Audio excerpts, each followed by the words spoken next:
What time is it? It's time!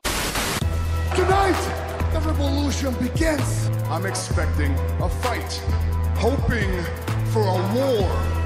We are the Bullet Club. I am the greatest living professional wrestler alive. One by one, they will all follow me. Bada boom! Realest guys in the room. How you know? Feed me more. I seen Vince McMahon in the hallway a few minutes ago, and he said, "Hey, you're a cockroach." I said, "Nah, Vince, you can stomp on a cockroach. You can poison a cockroach. I'm a T-1000 liquid metal Terminator cockroach, you know what I'm saying? You can't kill me." And believe me, we all know, a lot of people have tried. Like, I didn't get in this business to play patty cake. I didn't get in this business to wear a suit and make nice with people. I got in this business for whiskey drinking, skirt chasing, fighting to an absolute bloody end every single night.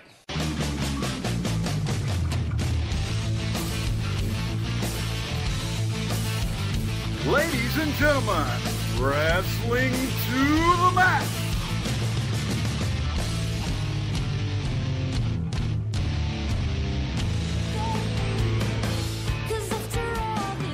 And your hosts, Gary Vaughn, Sean Garmer, and Paul Deezer. I should be over all the butterflies, but I'm into you, I'm into you. And baby, even on the worst nights, I'm into you, I'm into you. Let 'em wonder how we got this far.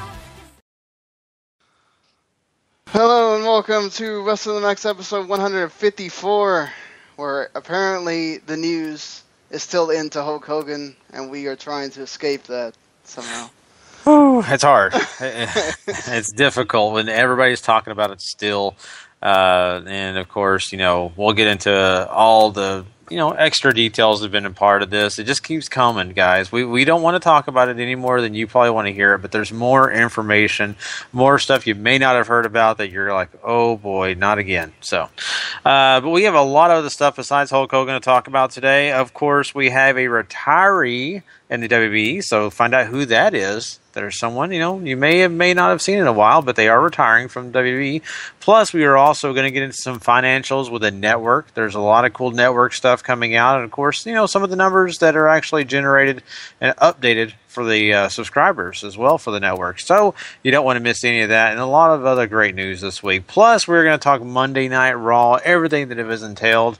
And, of course, NXT. NXT's been, having a few new faces and doing a few new things. So we're going to talk about that, as well as we're going to jump into Ultima Lucha. That's right, everybody. Lucha Underground having a kind of a cool thing start, and we're doing a preview for the rest of it. So don't worry, we are going to cover it from head to tails. We have a big 2-hour special, not this week, coming up. It's just next week coming up. So this week we're kind of getting the first hour. Next week we'll be talking about the second hour. So we're going to preview those 2 hours that are coming up for Lucha Underground. Plus, we're going to talk some ROH. Interesting ROH stuff coming out too. Of course, if you got a chance, we did the big pay-per-view review this past Sunday night for ROH, and that was a lot of fun. This is kind of the aftermath, so we'll be talking about that as well, guys, as we'll be talking TNA Impact. And, of course, you're going to get to see Austin Aries once again in the Impact Zone, probably the last time. So find out what he did on the last probably episode he was ever on the show. Well, actually, I think he has one more coming up, doesn't he? Anyway, we have more information on that as we come. Plus, don't worry, we are going to crown a Superstar of the Week. We always do that. We love doing that. We're excited. And, of course, we have a special match that I know Paul and Sean are ecstatic about telling you about. So don't worry, we're going to get there. But we are going to do some G1 talk, and that's when they'll probably talk about it the most. But that pretty much wraps up everything we're going to be talking about. Lots of stuff. This show is packed. I am super stoked. So, stay around for the whole thing because you're going to miss something if you don't. Well, guys, I am excited about something else. I am, once again, we've been talking about this for about a month, guys. I am getting ready for this big party that I'm going to be DJing. And it's, been a slow process, but I'm building and doing a lot of things. So I'm just excited that I'm getting more DJ equipment and getting more lighting equipment. And that is what I've been having a blast with. And that's what I've been spending most of my time besides wrestling doing. What have you guys been up to? Anything fun, anything cool happened to you guys lately? Work. So no. I love his Paul. Paul's like, nope, nothing, zero. That's okay. Work is work, and trust me, I know it is just what it is. It's, you got to put your 8 hours in and hopefully make it through without wanting to strangle somebody sometimes. But I like Paul's job. He's got a really cool job, gets to meet cool people and talk some very interesting things. So no wonder, But Sean, how about you, man? What's going on with you? Well, when I'm not waking up at 5 in the morning to cover the G1 and write reviews and podcasts and literally lose sleep every time that I'm sitting here thinking about it. Man, it's usually like until this thing's over, it's like all wrestling all the time right now. I will probably like want to just detox myself from wrestling for a little while when it's over. Because it's just, they had 2 days break, and it was nice to like just watch Halt and Catch Fire and not have to worry about, I got to wake up in like 5 hours, Yeah. So. Oh man, I couldn't imagine. I really can't. There's the times when I'm, trying to hurry and get through some of the shows because I'm, running late, and I know I've got to watch the shows for this show. And I just know when I put in 6 hours of wrestling, it can be tiresome. I can't imagine almost every day watching a full show and trying to get through it and then working and then trying to do the other stuff. That's a big task. And once again, I commend you for it, Sean. You're doing us a big help. You're doing a lot of good service for the people listening who love the New Japan show, and not only that, the G1 tournament. So it's a lot of work, but man, I'm definitely, hope it's appreciated. People love it, and it's definitely getting some hits. So, I mean, it's like, it's not like I'm watching terrible wrestling or anything. Yeah. It's great. Some of it, some of these guys I feel bad for mostly, but yeah. Poor Exactly. Tenzon probably shouldn't be wrestling. Aw. Yeah. But yeah. Certain people, so. But, once again, it's part of your time, and that's important. Time is valuable, so. Well, guys, man, I'm so excited about talking about everything we're going to be doing in this show. So why don't we go ahead and get this thing started? And I want to once again let everybody know that we do have Quick Hits coming up. And Quick Hits, once again, is sponsored by a special app game, and it is a blast to play. You need to go find it. It is Math Tumbler. Don't forget that name, Math Tumbler. Go check that out. I know the developers personally. These people are great. They're also helping us out. They're going to do us a brand new logo and some other things and help our show. Super stoked about that. But they were kind enough to help us out, and we were kind enough to help them out. And trust me, this is a free game. Of course, people hear the word math, they think, oh God, boring. No, this is not boring. This is something that's going to get you really interested. You're going to have a blast playing it. And I personally have played it, and I'm not a math person at all. Sean knows me. I hate math. But this is a great chance to get yourself into some math and have some great, learning opportunities and have a blast doing it. So go check that out. Once again, it's Math Tumbler. Now we are going to be right back with some quick hits. I'm just so glad I don't have to do math on this show, or I'd be totally screwed. Just have to remember the order of things, which I guess is still math. So, whatever. But here we go. I found it.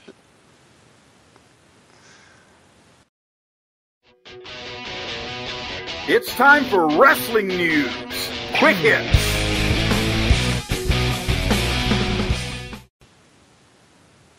Yeah, Sean doesn't have to do math on this show, but there's always these equations and different things, numbers-wise, ratios, ratings, all these things that appear. So luckily, they're already done for him. So I tell you what, guys, we are just the kings of segues.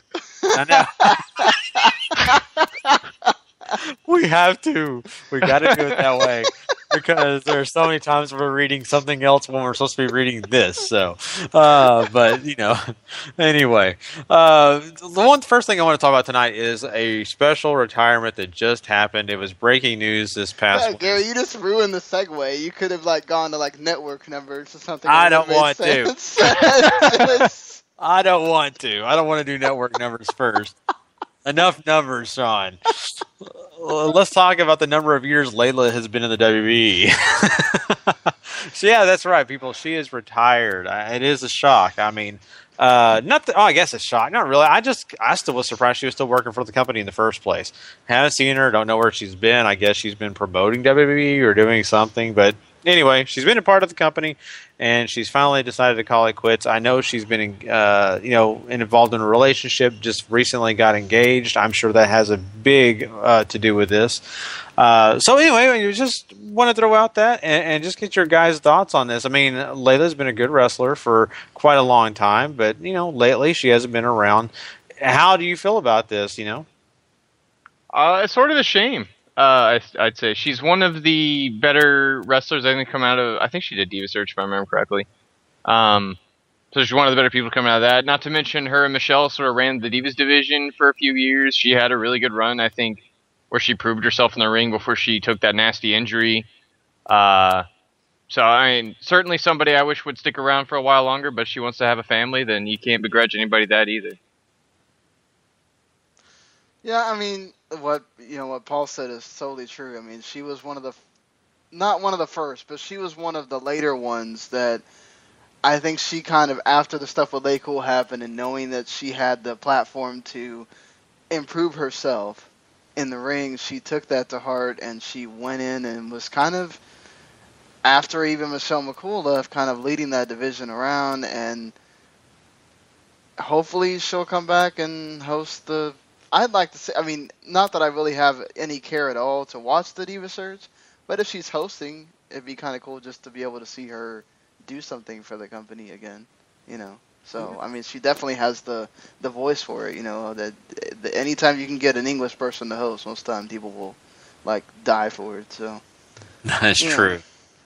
Yeah, I mean, we've seen Lita come back, Trish Stratus come back and do some things. Different people, especially, in Divas division, have come back to do things to help out. And doesn't mean they're in the ring. And I think it's great. I think she'll probably be doing things like that. I would assume that she's not completely done with WWE. It's just the fact that she wants to step out of the ring, get away from the road, away from the busy schedule, and spend her life the way she wants to do it now. And I just don't, I don't think this is a bad thing for her personally. I mean, I know she's getting a little bit older, but who's to know what the future holds? She may decide to come back in the near future, may decide not to do it at all. We don't know that. But best of luck to her. I know that there's a lot of people that want to go out on their terms, and she's definitely doing that. Hulk Hogan didn't go out on his terms at all. That poor guy. And I don't even know if we'd ever see him back in the WWE. I'm assuming we will sometime. But, right now, it's just bad to worse with Hulk Hogan, and I hate to hear this. I just want to let everybody know that we did a podcast on Sunday night, and we covered Ring of Honor, their big pay-per-view. And, of course, we did talk some Hulk Hogan there. And so if you guys are expecting lots of Hulk Hogan talk right now, that's not going to happen because we really broke this down, gave a lot of our opinions on that show. If you want to hear us talk about it for a lengthy amount of time, that's the perfect place to find it. After this show's over, hey, go check out that show if you haven't heard it yet. It is really cool. Lots of cool discussion about Hulk Hogan. I think what we're going to discuss right now is some of these after that podcast news, and that involves, the fact that recently we've heard that Hulk Hogan also has some transcripts with him making some homophobic comments. He discussed some things as in talking to his wife about a neighbor of theirs, or it was somebody that they went to their house, and he used the F-A-G, that pretty much that word. Don't want to say that. I hate that word. But he also used some other language racially. We see, with his son Nick Hogan when Nick Hogan was in jail, had some kind of weird. Technically, that wasn't really that bad. It was just stupid. Yeah, it was stupid, but he did use some language in there referring to other races. So it keeps coming, guys, and I hate this, and it's so sad. It's piling on and piling. We need to go through this because it's so dumb. Oh, God. People listening to this. Are you going to read the transcript? Why not? It's so dumb. We might as well, okay, so I guess it's Hogan saying, you and me been sitting on some serious phone dialogue here. And not with the E-R. So then Nick tries to not say with the 2 G's, so he says Nibba, and then Hogan says it again. Like, this means you're my best friend. Like, come on, Hogan. Like, seriously. You know, that's just dumb. Mm-hmm. You know, I know a lot of people that aren't of African American use it or whatever, but it's still stupid, regardless of whatever. It's stupid. Just don't do it. He's like, you know, God gave you this vibe and this energy that you and I are gonna live forever, bro. What? I just hope we don't come back as a couple of, I don't want to say it, Blizzax guys. You know what I'm saying? Like, what? What? My God! Like, why are you calling your son and why? Just Nick's like brutal, and they laughed, and they talked about getting transferred from jails or whatever, and your mom went there and said it was mainly Blizz. You know what I'm saying? Uh-huh. And that's some of the ladies there that, you know, run the school are nice Blizz ladies, you know. I would go down there. I would make friends with all those kids down there, Nick said. I guarantee it, because you know how all the Blizz people love us.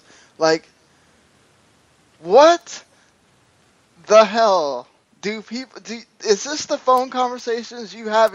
Like, because seriously, I don't have these kind of conversations with my wife when she was in jail. Like, I'm not talking about we might talk about the guards, but I'm not necessarily caring about whether they're of this color, and certainly not making stupid code for not wanting to say the word black. Like, is that wrong or something? Like, oh my God. Yeah. Hogan, is this man as old as he is? Like, I just feel like I'm losing brain cells reading that. Just. And you inflicted that on our listeners. Come on, Sean.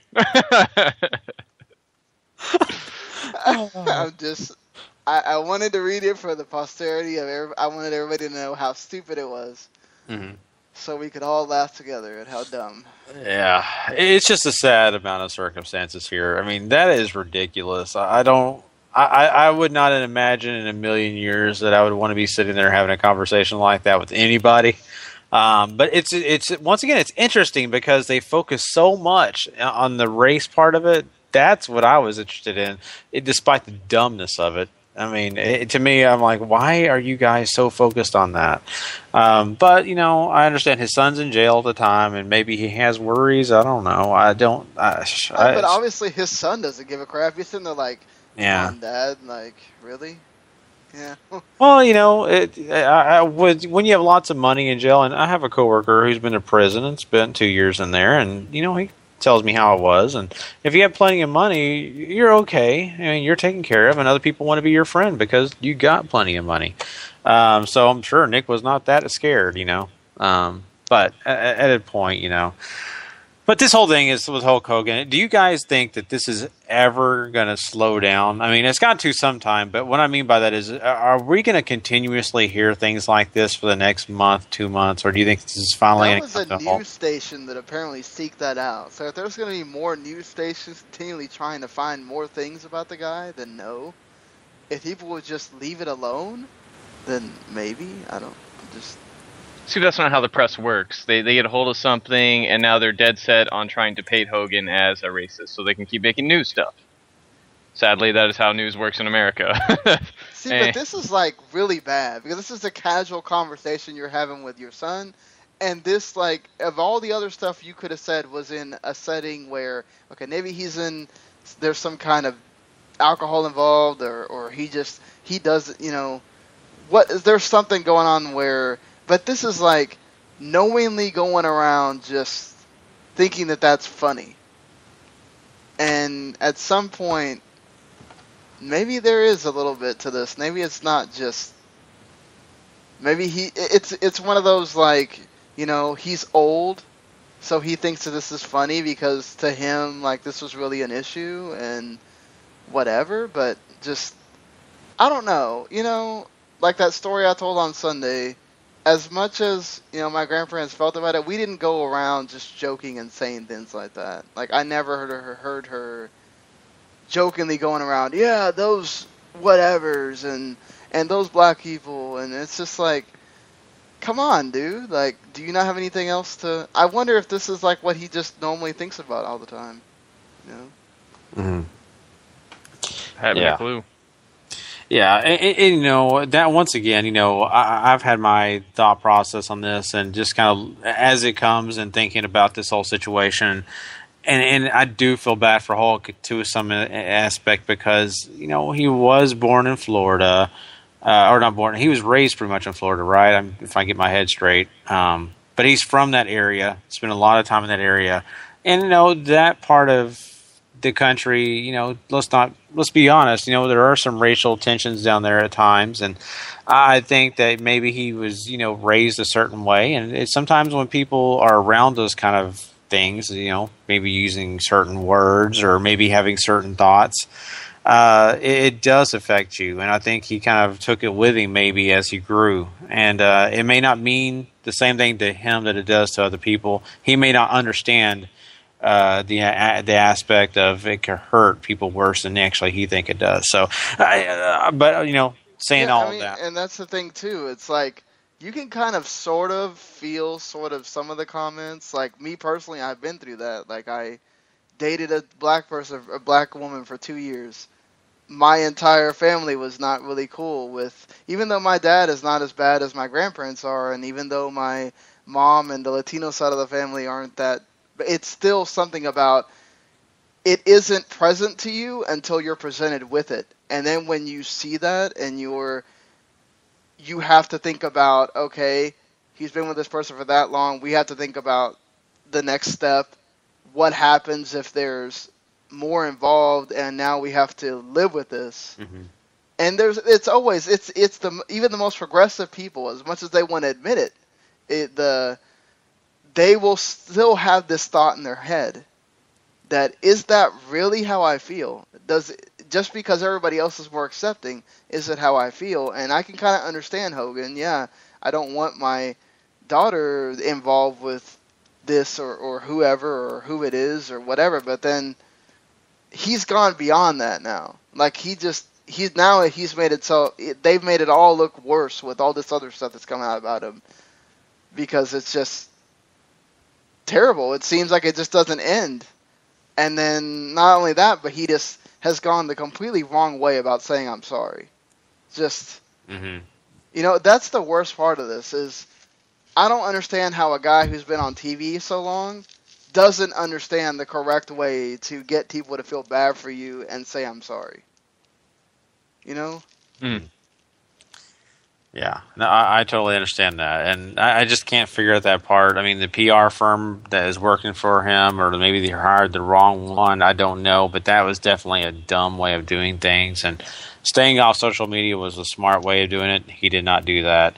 It's just, once again, I go back to my point, and Sean's going to make the same point. I know this guy is probably not an evil. He probably is not hanging out with, skinheads and doing those kind of things. He legitimately probably just made a mistake, and honestly, maybe said things he shouldn't have said, but, at the time, he was going through a lot of bad things, and, I feel for him in that aspect.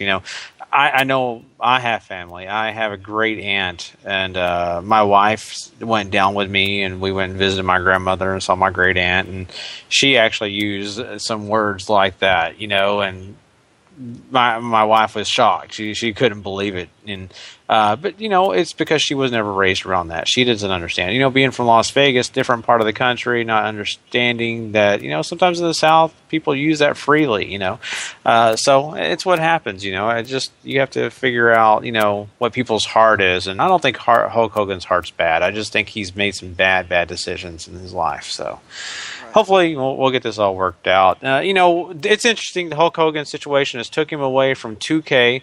The whole video game that's been coming out, they've already been kind of pimped a lot. The WWE 2K16, a very, very cool game. Looks like it's an awesome game. And Hulk Hogan will not be a part of it. So now we're going to have somebody else. I agree, but it's what it is. But answer me this: do you think this person being added to the game is silly? Arnold Schwarzenegger. That's right. The Terminator is coming to W2K16. Now, what's your opinion on that? Is that silly or is it kind of cool? I mean, obviously, it's another hitch to the NBC deal that we saw at WrestleMania, but I find it fairly silly myself. But he is a Hall of Famer, so what are you going to do, right? I mean, yeah, Drew Carey may be the next guy. Yeah, let's make that some DLC, right? Yeah. Get him in your Royal Rumble, people. I'll be Kane and relive that magical memory of tombstoning Drew Carey. Yeah, this is what they meant when they said 120 unique people. They had to get the Terminator in there. And the fact that he's a pre-order incentive, too. It's just like, really? People are really going to pre-order this game because the Terminator is in it? Like, just, okay. The commercial was cool. I thought that was cool that Ambrose got to be like the guy that he talks to and stuff. That was pretty sweet. But other than that, like, I don't know that I'm that excited to play as Arnold in my game. Mm-hmm. I just want to know the moveset. Are we gonna get like 4 different versions of the Terminator 2? Yeah, I mean, I hope we get different versions of Arnold Schwarzenegger's movies. I want to see him as the character in Twins. What? Or a voice belt with the one where he has the baby. We should have that one Junior. too. Yeah, Junior. Yeah. So I don't know. Wouldn't you love to see that Arnold Schwarzenegger walking down with a big belly? That'd be so awesome. Well, you can probably edit it and make it work that way. Yeah, you probably can. But I don't know. Just the moveset's what intrigues me. I just want to know what they put in place of that. How they're going to have that work out. So he better have like some classic. He better be doing voiceover then or something. Yeah.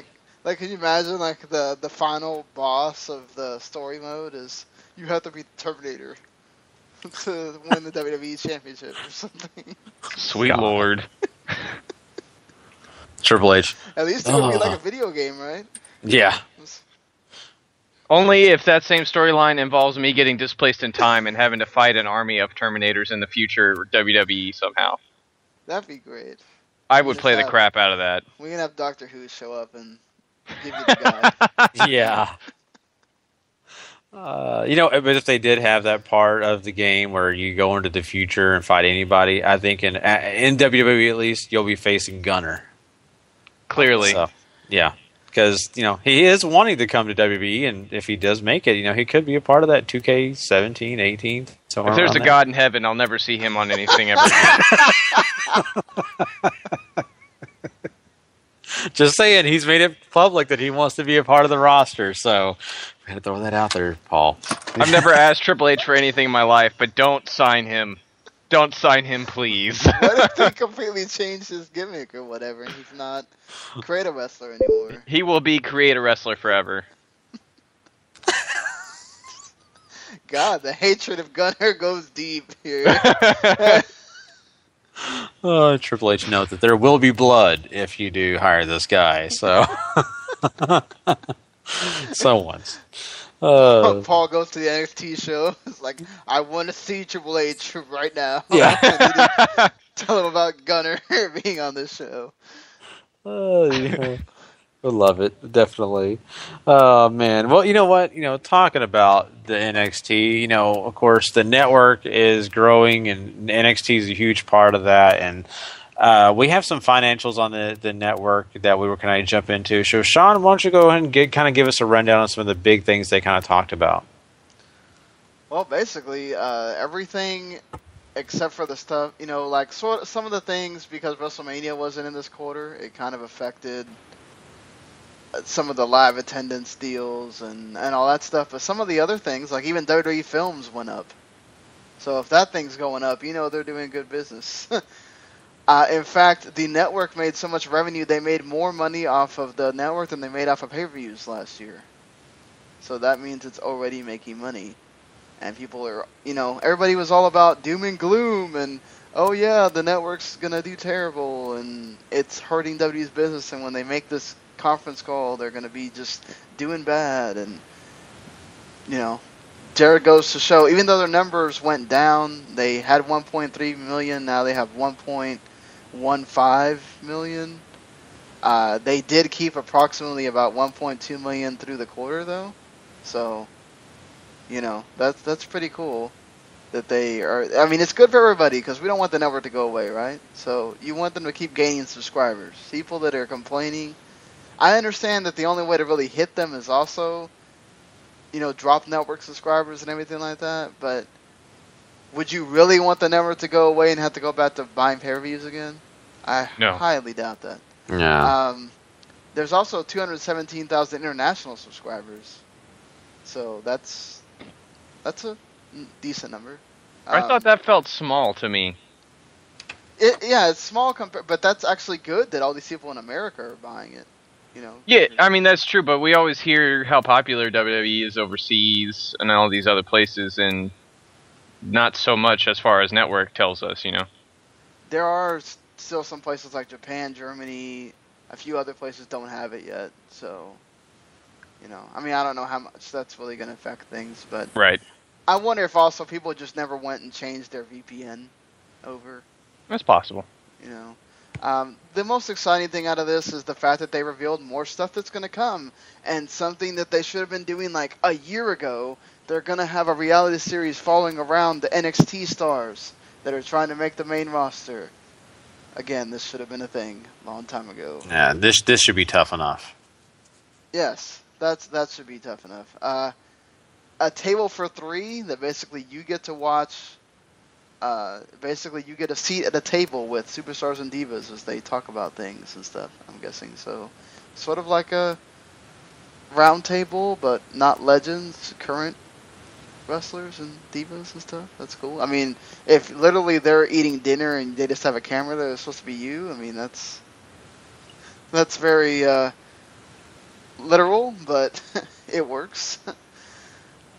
There's apparently going to be that studio show that was supposed to be a thing at the beginning.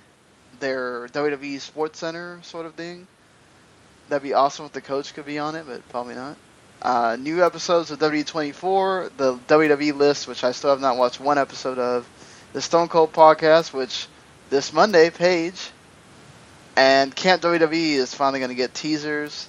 They're going to add Raw Attitude Era Part 2, so I'm guessing the rest of 1999 into 2000. WCW Nitro Accelerating the Roar. Can we just, say WCW Nitro, 98 or 97 and 98 and not have to have some fancy name for it? Austin McMahon. And apparently we are going to have more specials because the Beast in the East special was the most watched program that was on pay-per-view on the network. So, there you go. Oh, man, lots of really cool news. That is really great, and I think it's thrilling that Beast in the East really did good. I'm excited about that. They're going to make some shows in London and some other places, some just live events that we don't get a chance to see in other countries, and I think they'd be great as well. Get a chance to see those, and let's say they got the Australian tour coming up. Shawn Michaels is going to be the GM for that, replacing Hulk Hogan, and I would love to see one of those shows. It'd be a blast to see that all work out and how that happens. It's going to be at MSG, so maybe we get that show. Mm-hmm. Yeah, I know. Jericho's actually going to be doing his 25th anniversary, I believe, at MSG at a live event. So, I think it'd be great, and I hope they do that kind of stuff. It really. They said that apparently Brock has more dates with this deal and more live event dates. So it might be that every time they add Brock to a live event, we get the special for it or something. Yeah. And WWE just bought the rights to the resurrection of Gavin Stone, so maybe they'll let us see that as well. Oh, boy. Oh, Gary. Shawn Michaels is a big part of it, guys, Yeah, that's true. I mean, I'll watch anything with Shawn Michaels, so it's I've even watched this fishing show, even though I don't care about it. Hey, that's your nap time. Yeah. Anyway, well, that is great news. A lot of good stuff coming out of WB. We're, excited about some of this stuff. I'm excited about some of those shows. Really cool things are happening right now with them. We also talked about Tough Enough briefly right there, making a few jokes. But, we didn't get a chance to talk about Patrick leaving the show. And, of course, now we have another male contestant leaving this week. I'm already blanking on his name. But anyway, he's... Mata, yes. And so, once again, I'm losing faith every time I watch this show, sadly. But it's interesting. Jim Ross had Patrick on his show this past week on Wednesday. So, it seems like, Patrick's the biggest name. Everybody's talking about Patrick. And so, I don't know about you guys, but, do you think that there's a few things that are going to actually come out of this show that are going to matter? Because, geez, just watching this show, it's awful. But if any of these people come out, I would be very shocked to see. But everybody loves this Patrick guy. I still haven't watched an episode of Tough Enough, so usually the winners.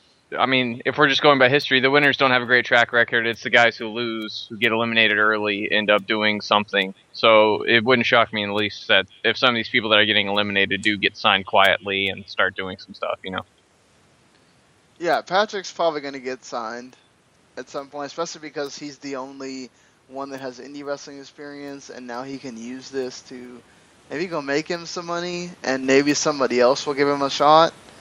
And if Vince is serious about not wanting to let potential people go, this is somebody that they're going to try to wrap up rather quickly here, I would think.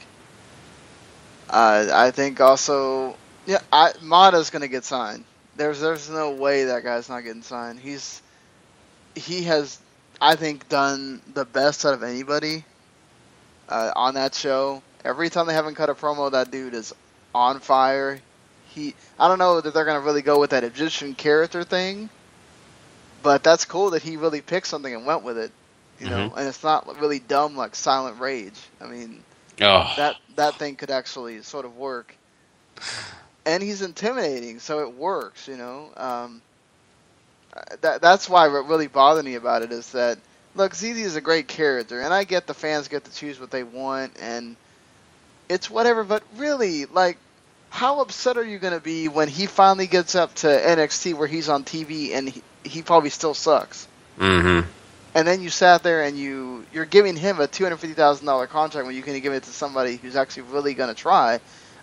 There's something to be said for, Kevin Owens saying, hey, I've never really looked at a gym, but I'm still out there doing all the crap I'm doing. And if there's one thing you have to do more than lifting weights in wrestling, it's cardio.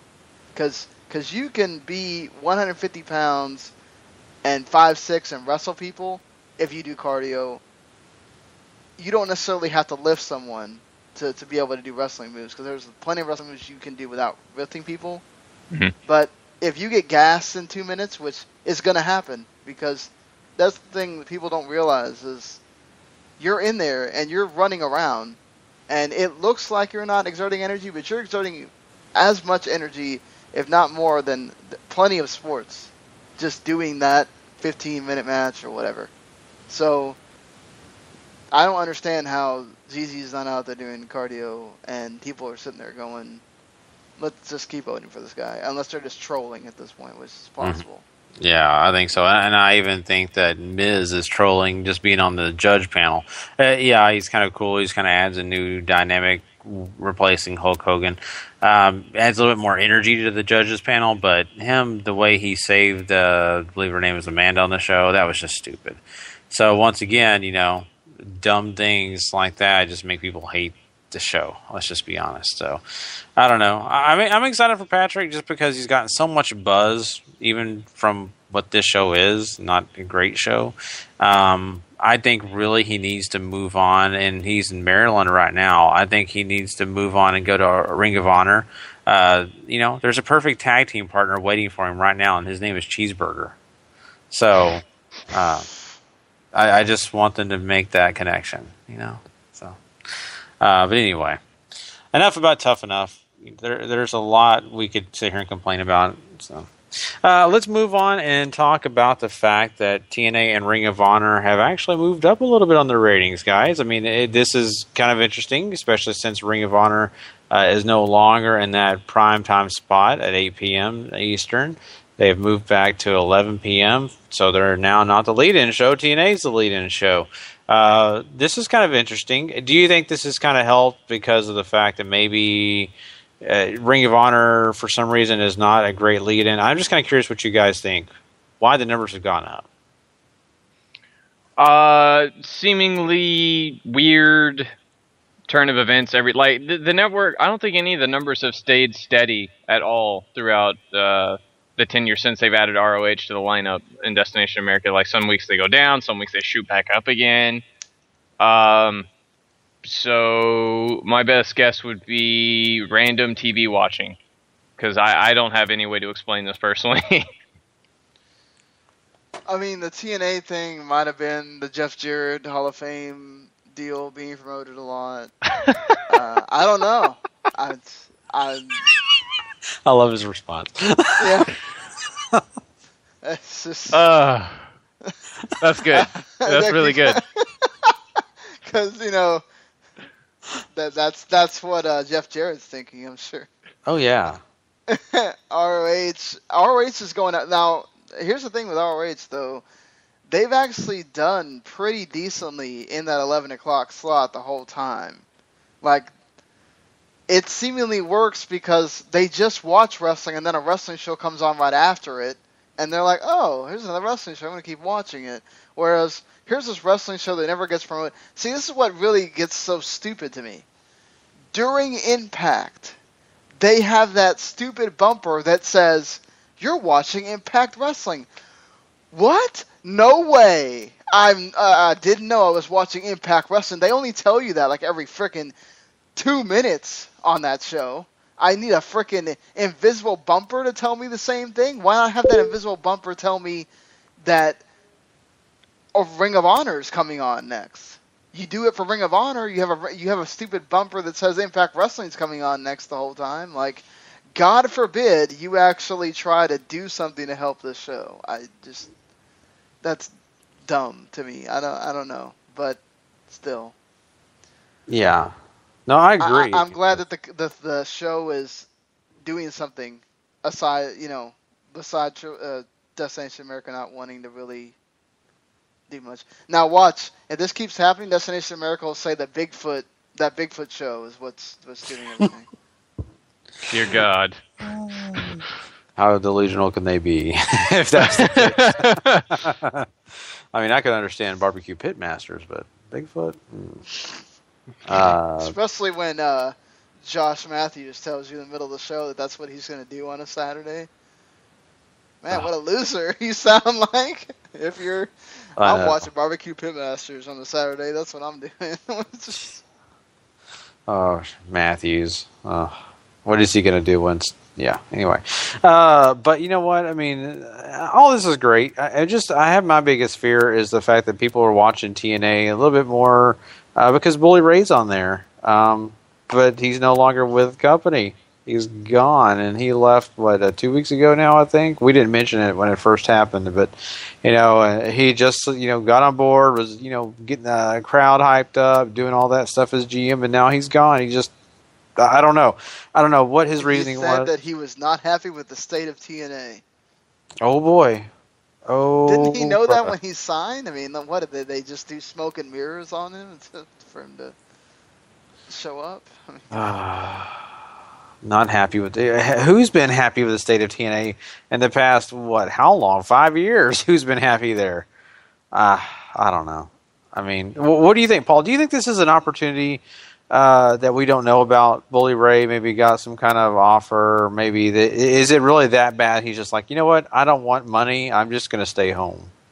With TNA, I can't imagine it was a lot of money. Let's be honest there. The only thing I can think of is that he's not on board with the GFW TNA merger that has seemingly happened. And either he knows that TNA's time is coming up fast and he doesn't want to be anywhere near GFW for some reason, or he's got other plans in mind that don't involve TNA. And At either rate, it's hard to not blame them there because GFW is untested property still that doesn't have a TV deal, even though it looks very exciting. And TNA is indeed a sinking ship that, whether anybody in that company wants to admit it or not, is probably not going to see 2017. And I know I say that often, that it's not going to make it another year, but I'll give it another year of like floating in obscurity, but that's about it. Yeah. And, we don't even know if we're going to be covered on this show anymore because of the fact that they're not going to be on TV probably in a month. Lucha's going off, so yeah, our show is going to get significantly shorter. Yeah. Pretty soon. That's true. It really is. But, once again, it's a sad state of affairs. Bully Ray, made the decision to go and then just said no thanks. And, I just feel bad for some of those other guys that are stuck in a contract or maybe just have no other place that they feel like they can work out well, and they have to stay in that place. So we'll see. We'll have more information on that. There's somebody else that I want to talk about before we get out of quick hits that may be changing, maybe doing some other things, and that is, of course, Adam Rose. There's been a rumor. He's kind of put some things on Twitter to make us believe that Leo Kruger could make a return, and that return could end up being in the Wyatt family. Oh, my goodness. I was very thrilled to see this. I know it may be a pipe dream, but it may be very real. I don't know. What are y'all's thoughts on this? If this was to actually happen, this is the next guy to join the Wyatt family, what would your opinion be? I know it sent you two into quite the tither, and a lot of people on our Facebook group into quite a tither. But maybe I'm like still one of the few people that still thinks Adam Rose can work, because Leo Kruger was not my favorite thing personally. But if they feel like he can work in the Wyatt family, then I'm willing to give it a chance. But I don't think I'm as hyped as you guys are for it. That's just awesome that he's ta-tying himself. I'm all for that, Gary. Me too. That was like, I know Sting made that a thing in TNA as well, but I just thought that was like one of those things he would just like pull out of nowhere just to tell you he's done with the segment, and I was like, I would have never thought of that. That's really... whatever. Me and Gary we watched the character from the moment we started covering, which we covered NXT almost from pretty much the beginning of doing the podcast, and we watched Leo Kruger there, and we were always big fans of him. I kind of got on board with the Adam Rose thing because I thought it might work, being sort of a Russell Brand deal, but WWE just butchered it completely, as they usually do with gimmicks like this, because Vince just doesn't know how to... Like, I would be very scared if Dalton Castle ever got signed by WWE, because once he left NXT, Vince would just butcher him completely and would not understand what makes him work, Mm-hmm. So, as far as... he would work great in the Wyatt family, though. He's got the same dark character, the same all that, so... I mean, unless you believe... I just think the stuff with Sting is smoke and mirrors. Even though they did announce him on Raw, like, could you really have a guy that huge just only be there for a signing and he's still part of your active roster? And you don't have him be on that show just because the internet found out? Like, really? It seems like they're just trying to mask it so that when there's still some kind of surprise left when he shows up. I don't know. Yeah, I agree. I think the same exact thing, and I think that maybe where we do get that next member of the Wyatt family, if we do get the SummerSlam surprise of Sting. I don't know. I'm very thrilled at the thought of a guy like Leo Kruger, a dark character that could really add on to this family. It's funny because the Wyatts are nothing like what I'm about to say, but in a sense they are. I'm a big fan of horror films. I love the Texas Chainsaw Massacre. That family has different components of it. Each film has different components of the family. Some have the older family. Some have women. Some have the men involved, the ugly guys to the very handsome guys that are nuts in the head. That's kind of the way I look at the Wyatt family. You know, Bray Wyatt's kind of like the charmer, the guy that can almost talk you into believing anything.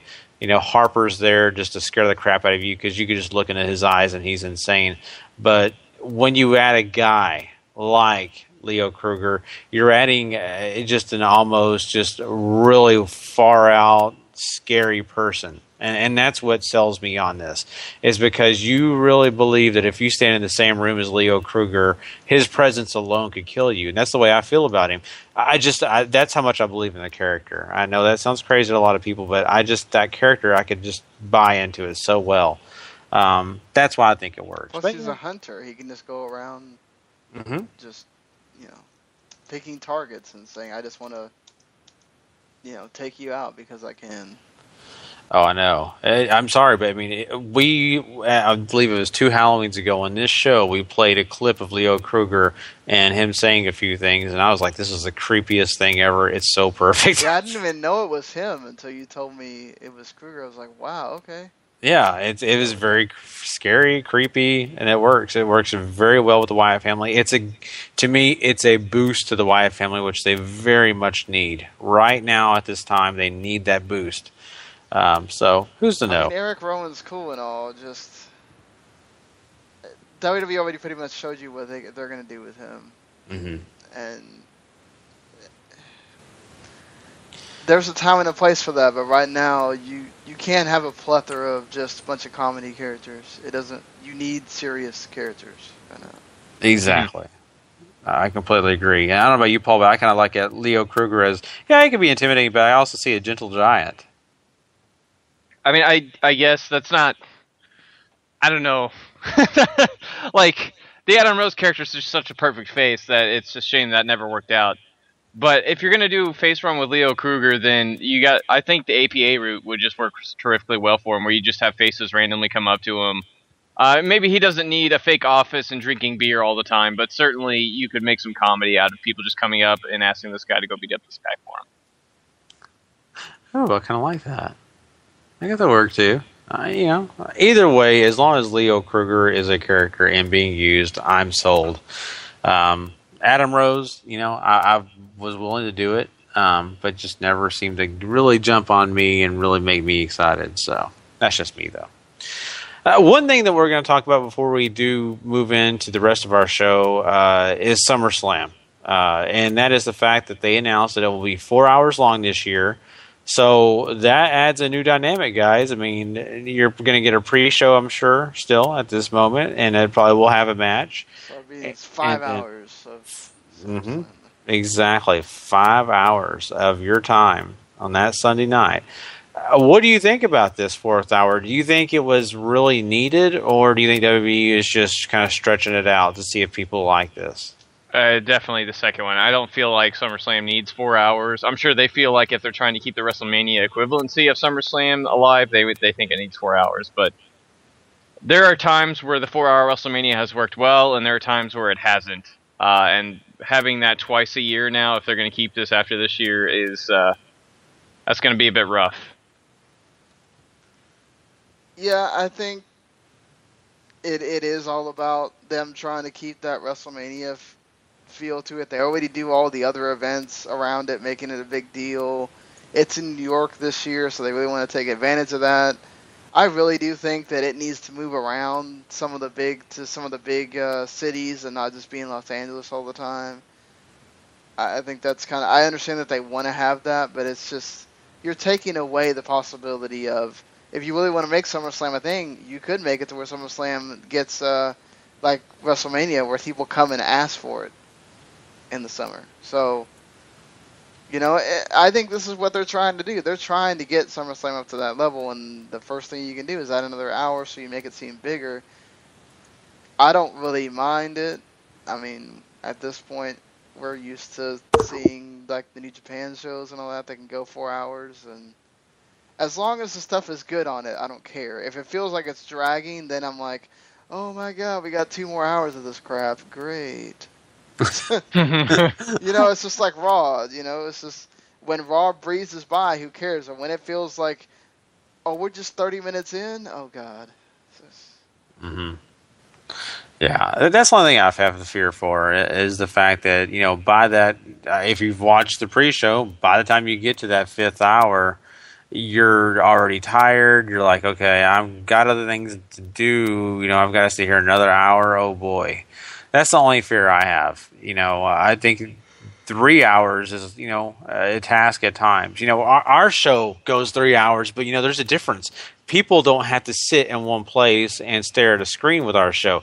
They can take us wherever they go in their car. They can put us in their pocket and walk around the grocery store. We're very portable. And yeah, sure, the WB Network is too. You can do the same thing, but you're physically having to look down and pay attention. Whereas, we're audio. People can, do other things, look at other things. It's not so consuming. And that's just the fear I have, when you're getting into that 4th hour, or if you do watch the pre-show 5th hour, it's just going to be a task. And I agree. The thought process of make it as like WrestleMania, make it huge, get people excited about it, make it a big deal. Great idea, but you better have the content to fill it. You better make every hour important. You better make it special, because if you ever have a lag in it, you're going to lose people. So, we'll have to see how it all works out. I'm very excited about seeing what they do have for us coming up to SummerSlam. Before you know it, we'll be doing a preview for that show. But, another preview we'll be doing today is, of course, Ultima Lucha. We can't wait to be doing that preview. We'll be doing that, as well as we'll be talking some other shows like TNA, ROH, and, of course, NXT. But before we do all that, guys, we need to talk some Monday Night Raw. A lot of great stuff happened, a lot of stuff that maybe not so great. So, hey, we'll be right back with that.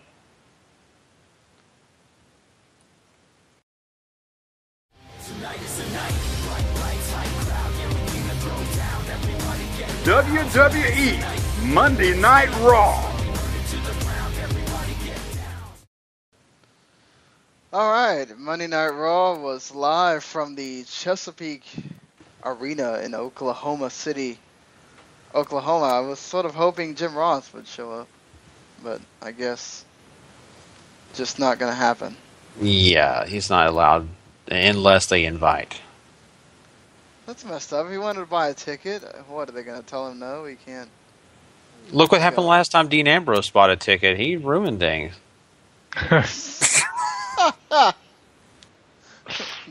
Yeah, JR just... He'll start filming his podcast right there in the middle of the Raw or something. Sorry, as I realized that I didn't have my thing pulled up really quick because I was trying to do the Twitter at the same time. Yeah, so my goodness, I don't know how you guys felt about this, but why couldn't we have just done the first part of this segment with the announcers? Like, why did the Authority have to come out here? And I forgot to mention at the top of the show that for the first time ever, we will not go on and on and on and on about something. As I tie in Jeff Jarrett constantly using the same word over and over, and WWE using the same word over and over on Raw. Just, my lord. I never wanted to hear someone say the first time ever again after the show was over. It's just... I got it with the whole SummerSlam being 4 hours, but the first time ever, Big Show versus Dean Ambrose. Oh boy. Well, no duh, Kevin Owens versus Randy Orton. Well, of course we haven't seen that yet. Paige and Sasha Banks, of course we haven't seen that yet. Alicia Fox and Nikki against Becky Lynch and Charlotte. Okay, of course we haven't seen that yet. We're not that dumb, guys. We're not that dumb. Like, some of this stuff is really obvious. Yeah, and then John Cena has to come out because, he does. And he challenges, he continues the whole Seth Rollins. He wants a WWE title shot tonight on Raw. And then Triple H says, well, you can just do a U.S. Open challenge against Seth Rollins instead. So, yeah, that's your opening part of Raw. We'll get to the main event later, but yeah, what did you guys think of this opening segment here? Usual setup opening thing that we get from WWE on Raw every week. Which it wasn't particularly exciting. It wasn't particularly boring. It wasn't particularly eye-catching, though. There's nothing But, like, explosive happening here. Let's say for some reason they think that this is something they need to start doing every week. Like, we open the show to tell you what we're doing because some people might just click play and not want to read a whole description of what we're doing. Right. Whereas Raw doesn't tell you all the matches that are happening. It's not like, you can't go find out all the matches that are going to happen on Raw because it's live. Mm-hmm. So, I don't know. I mean, I just really hope this doesn't become a weekly thing. But I mean, I've never had a problem of the opening talking segment being the one that sets up your entire show. It's just it's not particularly exciting when they do it every week. That's the only thing I was going to mention. Once again, I mean they translate all of this very quickly into wrestling though, which is fine. I mean, the first time matches, none of them were particularly like exciting. Like Dean Ambrose and Big Show isn't putting butts in seats. Kevin Owens and Randy Orton might put some in there, but I mean, I can't say I was particularly thrilled about that either. So. Gary? Yeah, I mean, I tend to agree. These don't thrill me at all. I get why they do them. I get you want the people tuning in for the first hour of Raw to kind of get a feel for what the rest of the show is going to be about. I totally get that. But on the other side of that fence, I look at it and say, let's get to the action. I don't want to hear you talk so much. You're not exactly telling me anything just thrilling. You're just kind of running down what's going on. So, I don't know. I look at it kind of 50-50. Not so bad, though. I can't complain too much. Yeah, true. So, as Brandon is supposed to be on here right now, it's like, I guess he's got the radio playing or something. What? Do you have like the radio playing or something No. behind you? Hold on. Oh, that's my TV. I forgot to mute Alright. Okay. So, we move along in this show as we get to quite a few mid-card things here. We got the Big Show against Dean Ambrose. We have Neville against Fandango because Neville needs to look strong, so whatever. Stardust cuts a promo where he once again takes things from his dad with the wine and dining Queens and Kings and the Pork and Beans line from the Hard Times promo. And we also get more backstage stuff with the Divas. Let me just stop before we get to the Diva stuff, because that's its own deal. But I think that the Stardust and Neville thing's kind of just been going along pretty smoothly. I've sort of been enjoying it. What do you think, Paul? Which bit are we talking about again? I'm sorry. Where the Neville squash and then the Stardust promo. The thing I've really loved about Stardust is that Cody Rhodes is still keeping with the gimmick, but is very clearly still showing you that it's Cody Rhodes underneath the makeup. There's this really neat thing that he wrote on his wife's blog that was sort of like a memorial to his dad, where you could very clearly see that he's still in a great deal of pain and is very open and honest about it. And I think a lot of that is translating over into the Stardust character, which even though he is still supposed to be the heel in all this, you can't help but sort of empathize with the man behind the character who is still very much dealing with the death of his dad, somebody who meant the world to him, and is continually reminding you of the fact, which I'm completely okay with, because it keeps the Cody Rhodes character still somewhat alive behind all that. So I think it's like this very layered performance that keeps me interested. Plus, I know this is working towards something with Stephen Amell, and that excites me even more. And Neville, of course, I think is playing this off well, because he's pretty much just a guy still trying to prove himself, and now he's got a whack job after him. Like, it happens every day in wrestling almost. So. What do you think, Brandon? Yeah, I mean, I definitely like it. One thing that I would like them to do it just because it would kind of be funny.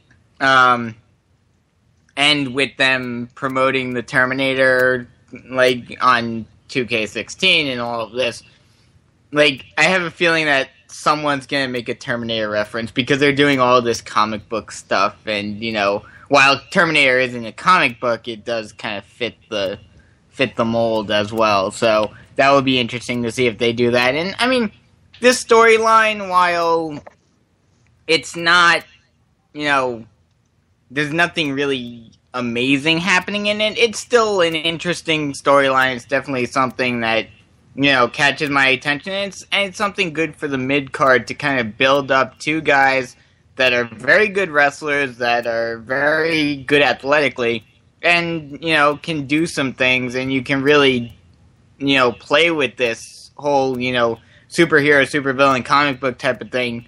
You know, maybe even bring Cena in there as Super Cena at some point or something, you know, making fun of, you know, how everyone perceives him. You know, but... Well, let's keep John Cena far away from this. Well, Yes.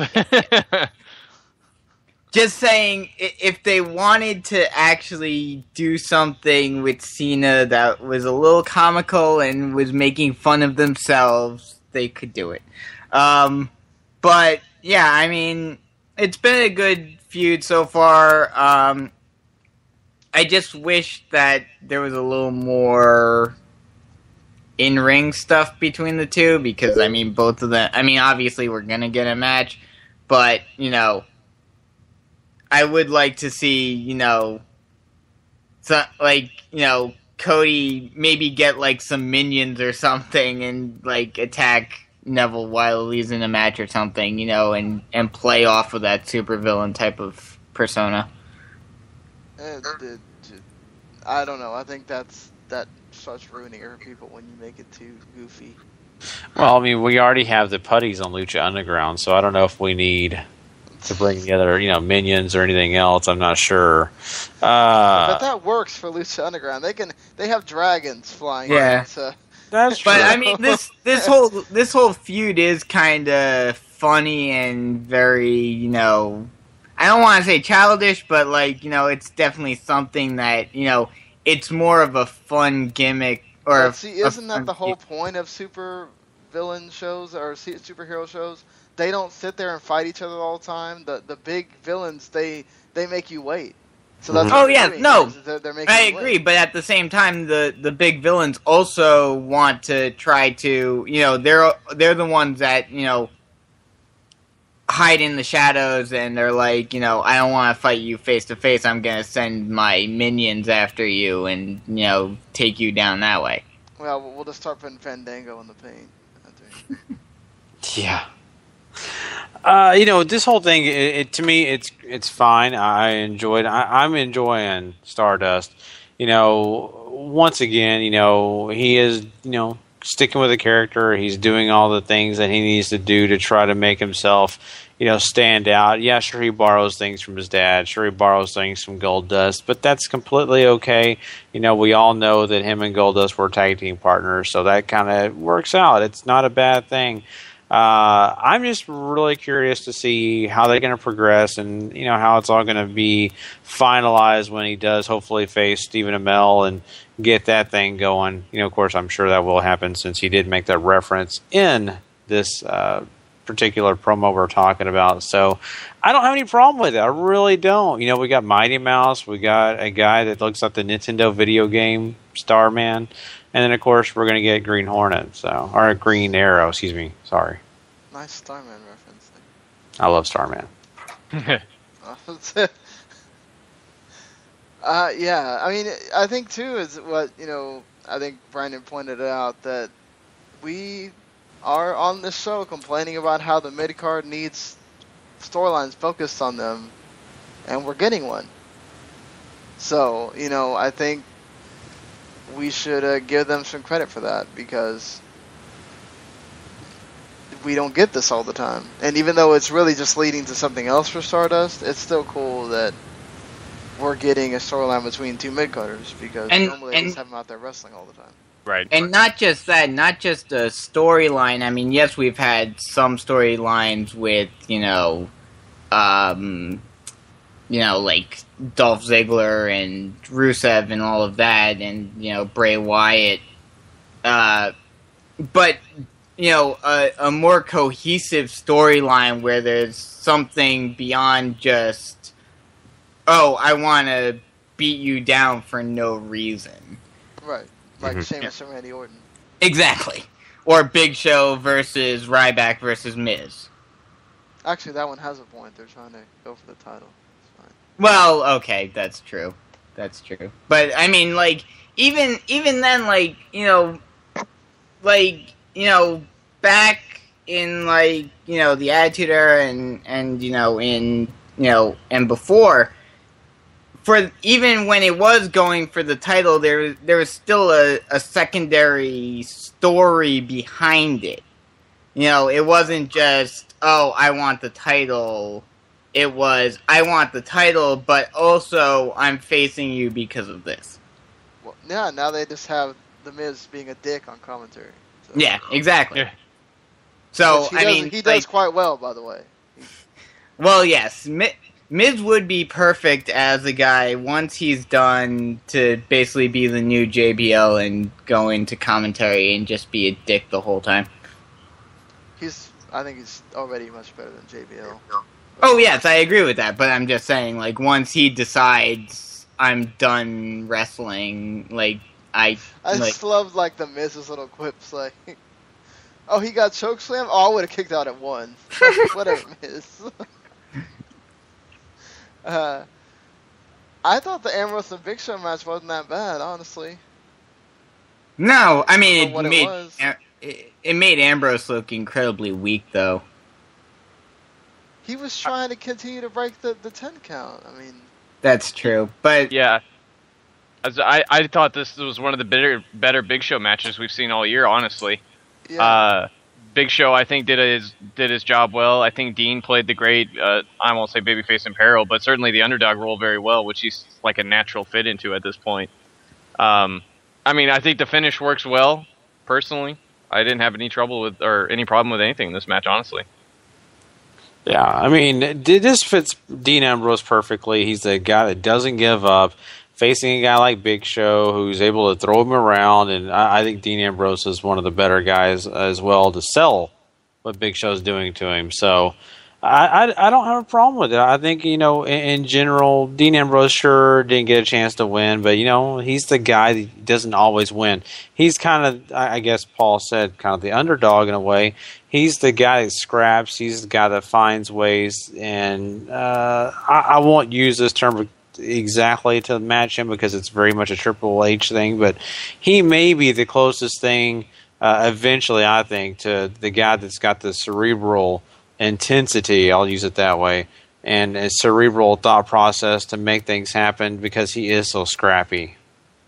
Yeah, I would agree. I would agree with you, but another guy that I would compare him to, and in this role he fits perfectly. And for a guy that you want to have, make Big Show look big and powerful and give him a boost without really diminishing his push at all or his talents, Dean is the perfect guy because he is a lot similar to, like, Mick Foley, where he's willing to, put his body on the line and do whatever he needs to do, even in a losing effort. So, he's that guy that, I don't care, I'll jump off of a ladder, I'll, get tossed off of a cell for the crowd. So he fits that mold of, a guy that can lose, but the fans still love him no matter what because he does things like that. So I think he's a combination of both Mick and Triple H. Yeah, I can see that. Let's move it along here. Let's get to the Divas because they had once again 2 matches. One of them, which was really good, between Paige and Sasha Banks.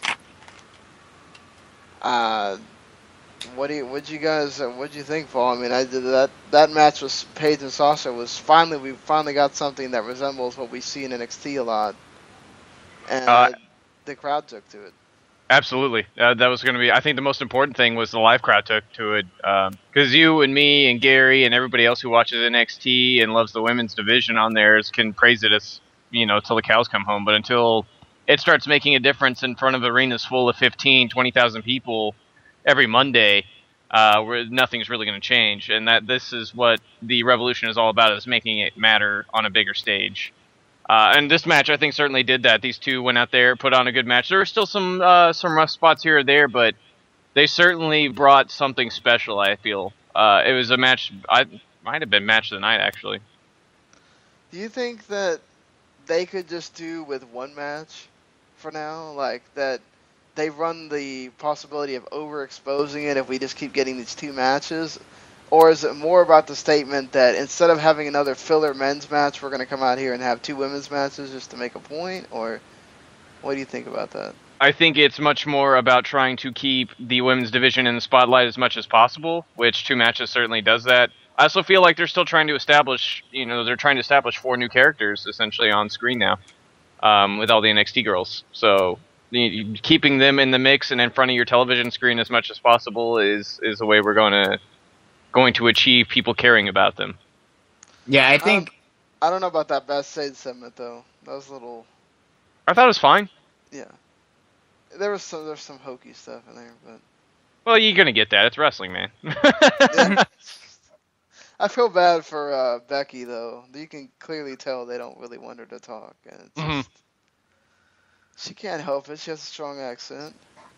They better get used to it, because there's another guy that they're high on in Finn Balor, who's got that strong accent too, so they're going to have to deal with it sooner or later. Finn's isn't as strong as hers, though. Because he talks much more quietly.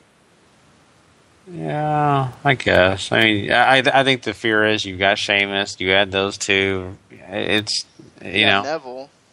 Oh, you got Neville, I agree. There's a lot of accents, but that's what makes WB fun and great, is you got a cast of characters from all over. And, you still kind of outnumber people with 3 Irish, but in the end, I get it. You don't want her to talk as much, but eventually, I don't think it's going to matter. I think she's going to get over just because of the skills and, of course, the gimmick. So, I think, well, first off, when it comes to the two matches, I think it's a combination of what Paul was saying of, you've got a lot of new people coming in, so you want to get them airtime, you want to give the fans time to get to know them, so obviously you're going to need more matches, and also it's the fact that they're trying to rebuild the Divas division. They're trying to rebuild it and, have it become a bigger part of the show. So, obviously, gone are the days of, it's just a, one-off Divas match where most of the people just go to the bathroom. Now they're saying, we want to make it so that you want to stay and actually watch this. So they're going to push it more, obviously, in order to try to do that. And then in terms of the accent and everything, I think that'll subside after a while. I mean, obviously Neville has been talking. He doesn't talk as much as he could, but he still does. Finn Balor, once he comes up, obviously, with his gimmick, you're gonna have to have him, talk a lot and do things. One thing, well, the one problem I see with it is, we've talked about this before, Vince's whole thing of, the outsiders, the foreigners are always portrayed, in a certain sense.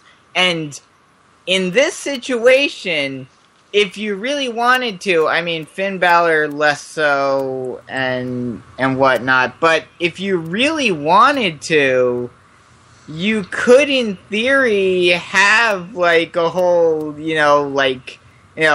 IRA type of thing or something where, those 4 team up and, do something with that. Have them be a heel group. And, come in attacking, basically doing what Rusev has been doing just on a larger scale with the stable. And, it could be very popular if you did it the correct way. Yeah, they can invade Wade Barrett, Page, and Neville. Yeah, exactly. You could have Sheamus, Finn Balor, and who's the other Irish in the group? Becky Lynch. Becky Lynch. You could have those three against Wade Barrett, Page, and Neville. Neville. Yeah, and Neville. So that would be a very interesting. Yeah, that would be a very interesting storyline, and that would be a very good way. And as we were talking about before, storylines in the mid card. That would be a way to give 6 guys. I mean, Sheamus obviously has the money in the bank, so he's higher up. But 6 guys that aren't being used a ton right now. 6 of the main roster guys. You could give them a big push, give them a very good storyline that has some oomph to it, and it would be a very big boost to the mid-card. Mm-hmm. Yeah, I mean, you're right. Would the American audience care about renewing the war between England and Ireland? Exactly. I mean... Some people wouldn't, obviously, and, it would be a little tricky having to, you'd have to have some way of letting people not in the know, like, you'd have to figure out a way to let the audience know about the history and everything. But, I mean, to Irish Americans, obviously, they would know what it is and would get a kick out of it. And, I think if you did it correctly, if you did it in the right way, you could definitely get the crowd behind it. And, I mean, you could even bring in some other people. You could do something else with it to make it a little bit more suitable for the American audience. But even if you left it at face value, I think it would work just because of who's in it, the quality of wrestling that you would get. And I think the storyline would be good enough that, the American audience, even if they didn't fully understand it, it would still be edgy enough and big enough that people would get attached to it and say, this is awesome, this is good for the mid-card. Yeah.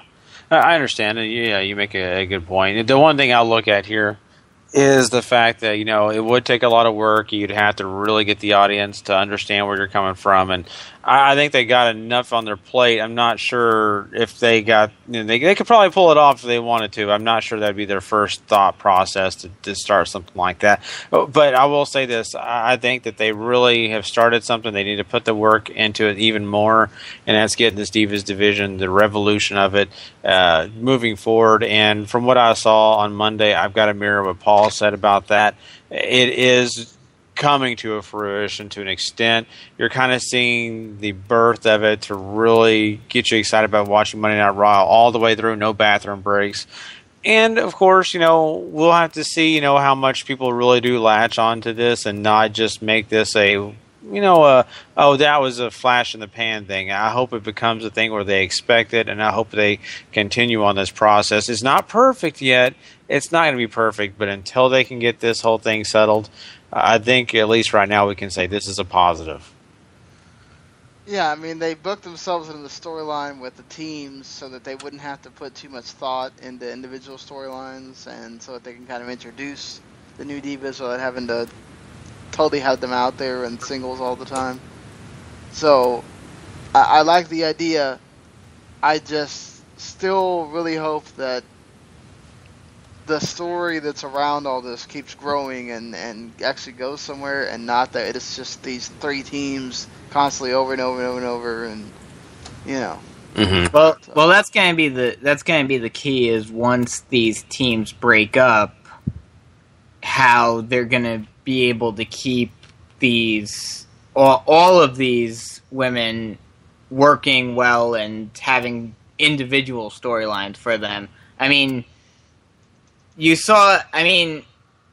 not. I mean, it's obviously it's very different, obviously, but I mean, you can go on two opposite extremes when looking at this in the future. This could either go the Nexus route, where the Nexus was this huge team that came in and invaded, basically just like the Divas Revolution, and they were big as a team, and then once they broke up, they fell into obscurity. Or they could do like the Shield, and once they break up, each of them individually go on to do bigger and better things individually anyway. So hopefully it goes the Shield route, but I think some of the teams will do well, and then maybe some of the teams not so well, and we'll get a very clear cut. By the end of this whole thing, I think we'll get a very clear cut leveling of the playing, or not leveling, but a pyramid of the Divas division, of who's on the top, who's in the middle, and you'll have more of a mid card for the Divas division. Yeah, we're not gonna. The thing is, it's eventually going to become a division where you're going to have to produce who is the top dogs, and then you're going to have everybody else. You can't have everybody. At some point, is that someone's going to just kind of be in the mid card of the Divas division. Yeah. The thing that's cool is, hopefully, this works enough to where you can have a mid card of the Divas division and people care, and it's not just. We only create a feud when there's something for the title going on, and then everything else is just, like the men, just the black hole of, okay, these two girls are going to go out there and wrestle, and it's going to mean nothing, and, there's ways around it to make it mean something. Now, while I don't like the way they're doing it right now, and I don't like the storyline possibilities behind this, the Divas do have one thing that the men do not, that allows them to be able to build storylines for a mid-card better, and that's Total Divas. You could use that as a launching point for storylines. No. No, you actually. No, because they taped Total Divas so far in advance. That's true. That it just I love the fact that I'm watching Total Divas now, and it's not being portrayed on the main show. Like, I can actually enjoy the fact that it's outdated on Total Divas, and they're not trying to shoehorn something onto Raw about it. That whatever happened on the show, happened on the show. And we can just leave it there. Yeah. I didn't realize that it was taped way ahead of time. Yeah, they're just now going through WrestleMania on that. Oh, okay. So moving along, the tag match was certainly not obviously as great as the singles match, but hey, at least Becky got to shine some, so that was something we were worried about, that she would kind of get lost in the shuffle. She got to win with her disarmer. Any thoughts on that, Paul? Or which one? I'm sorry. The tag match, Charlotte and Becky against. I thought it was sort of a prototypical WWE tag match, face in peril and all that stuff. But I still thought it was fine. It's plus Becky got the win, which I loved to pieces. So. Gary. Yeah, it was fine. I didn't have a problem with it either. It was a decent match. I would just, once again, you're getting used to some of the quirms, working the kinks out, and I think overall it was exciting, though, because you did have some new blood in this division, and you got a chance to see more of what the future could be. Things here and there kind of get you, but on the other hand, like I said earlier, it's growing, and I think it's got potential. Any thoughts, Brandon? Not much. I mean, you guys basically said everything. I mean, it's just showing what can be, and I just hope that we see more single stuff so that we see more individual things from the newer people. Yeah, I just hope that they mix it up well, because I also don't want to see them run through all of the possible matchups on all the shows, and then by the time we get to it, it's, really old hat by the time we get to see it. So that's one thing you do have to worry about with all this. Moving along, though, we did get more in the Rusev, Lana, and Summer Rae feud, as Rusev was being a good boyfriend, and he was giving his girlfriend gifts. As, he tells Hot Summer, because that is her name constantly now. It's no longer Summer Rae, it's your name is Hot Summer. So, Warm Paul, what did you think of this segment? I have to say I laughed with the fish, and then the fish gets thrown on the floor. Like, the crowd popped for the fish getting thrown on the floor. That was really weird.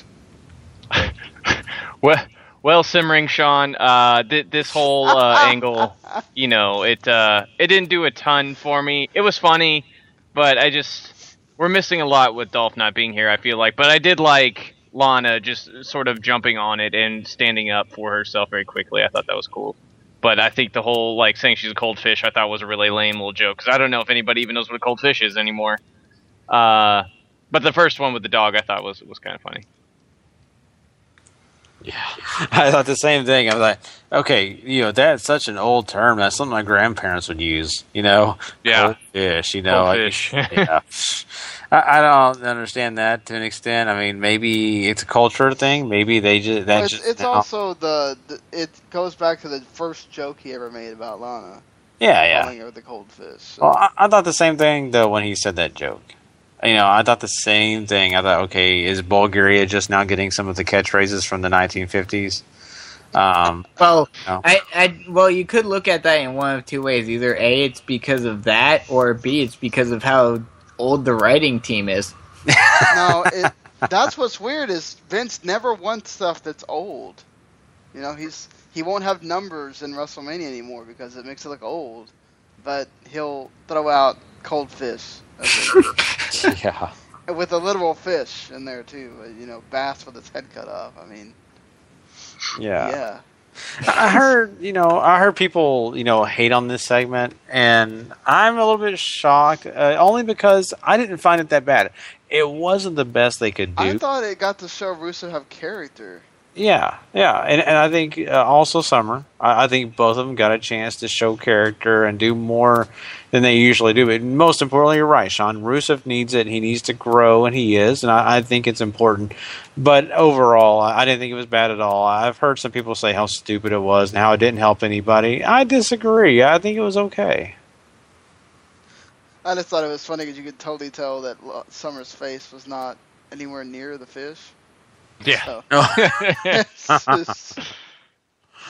was kind of bad. Yeah.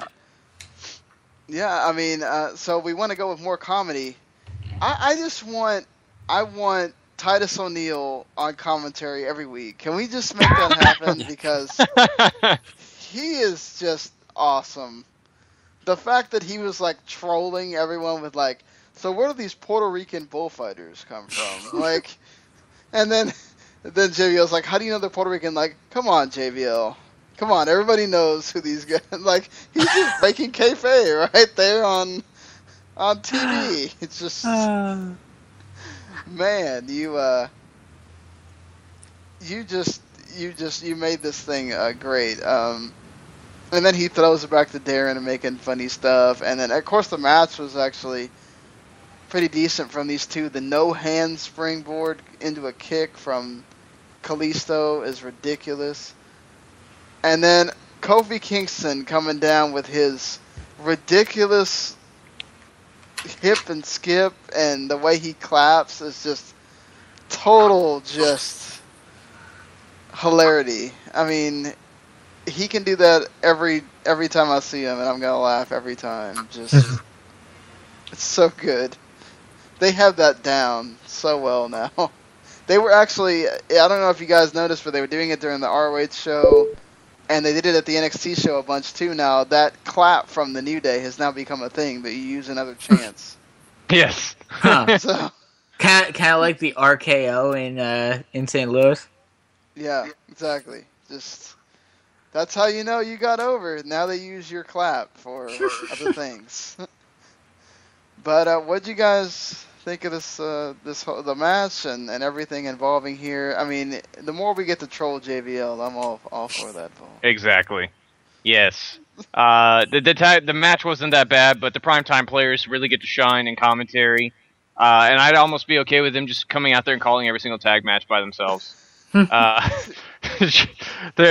Titus is hilarious. Darren is quiet but speaks up whenever Titus is like, dude, talk. Just say something. He's like, okay, I'll say this. Gary, what do you think? Yeah, no, I'm in totally agreement. So I think the PTP just brilliant on commentary. I just cannot wait till Titus O'Neil retires. It's going to be exciting because I'll actually maybe hopefully get a chance to hear him on NXT, then move up to that main roster as an announcer. I'm sure by that time Booker T will be moving on and doing something else, doing his new cooking show or something. But, I just think that, the match was okay. It was not bad, and you progress on what the tag division is doing. And there's not a whole lot of shine right now for me on the tag division. It's kind of funny. It's kind of faded to an extent. But, I think what it's worth, I am so thrilled that I got to see El Torito again. That was the A+ for me in this whole thing. So I'm okay. Not bad stuff. Anything to add there, Brandon?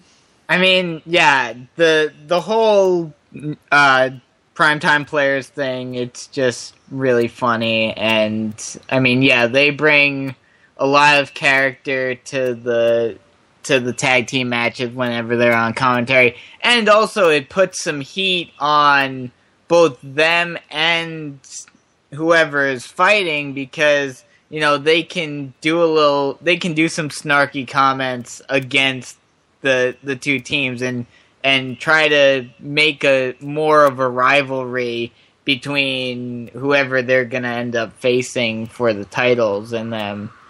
So that hopefully they continue doing that, and then whenever we have a number one contenders match or whatever for their titles, they're on commentary making fun of both teams and basically drawing the ire of both teams, which would make the feud even more interesting.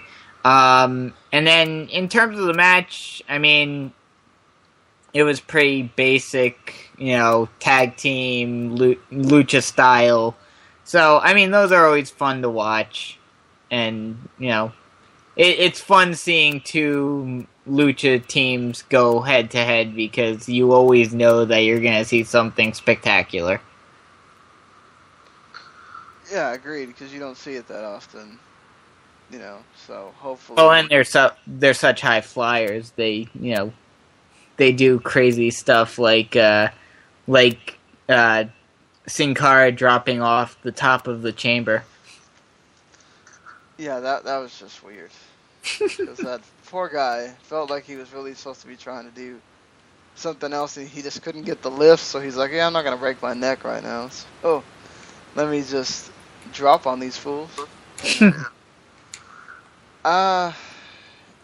So, aside from all this, I mean, I thought the mid-card really got to shine on the show. At least we got that. We got the first time ever Kevin Owens and Randy Orton.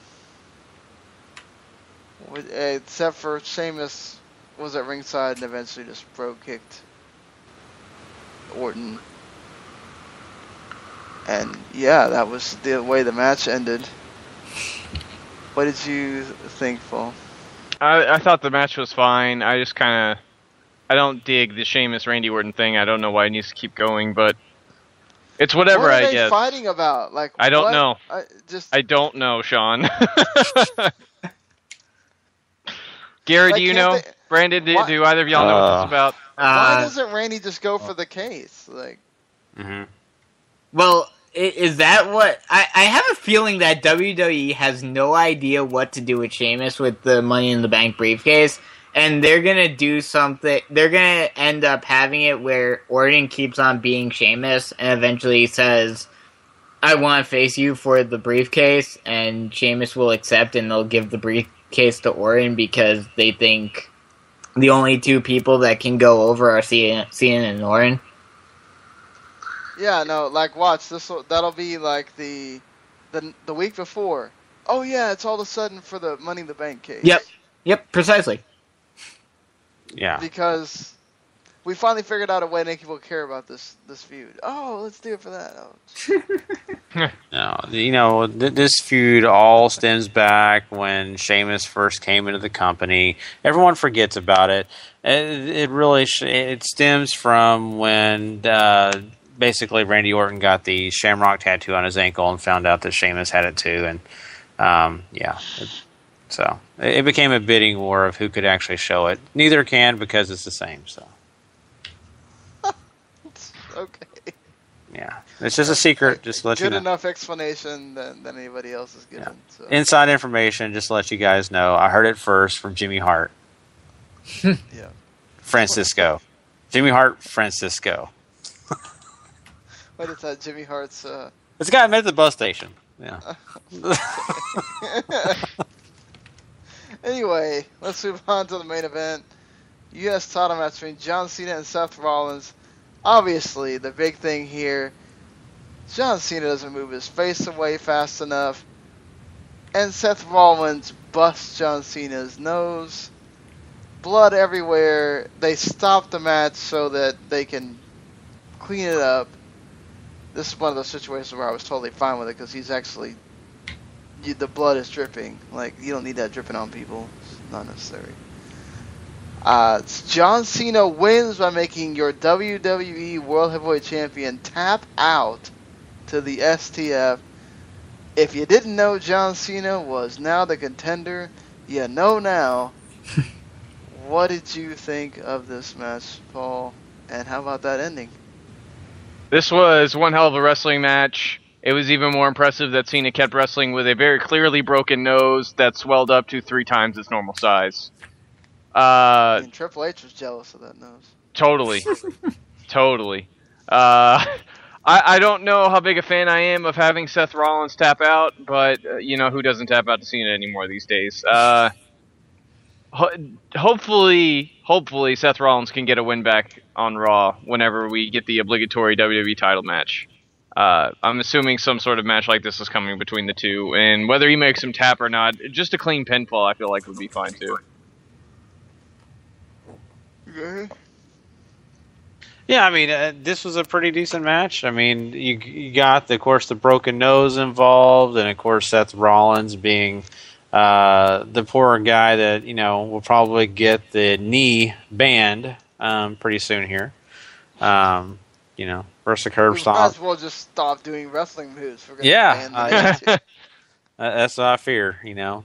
But overall, it really wasn't bad, and I don't know. This whole feud, it's okay. It doesn't thrill me or anything. I really wish I could get more excited about it.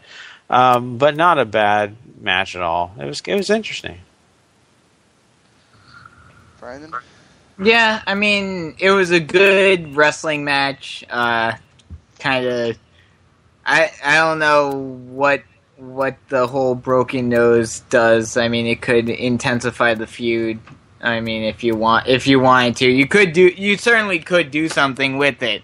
But I mean, Cena making Rollins tap out in a non-title match and everything. It was for the title. It was for the U.S. title. Oh yes, it was for the U.S. title. Correct. You are correct. But I mean, it makes Seth. I feel like it makes Seth Rollins weaker more than it makes Cena stronger because I mean, Cena can't get any stronger than he already is. So I mean, if you are doing a WWE World Heavyweight title match between the two, it definitely puts Cena as the favorite, and then what are you going to do with the U.S. title? There's a lot of question marks with this whole feud. And now with the broken nose, I saw somewhere that like they're not even 100% sure if he'll be ready for SummerSlam. Knowing Cena, he'll do everything in his power to get there, but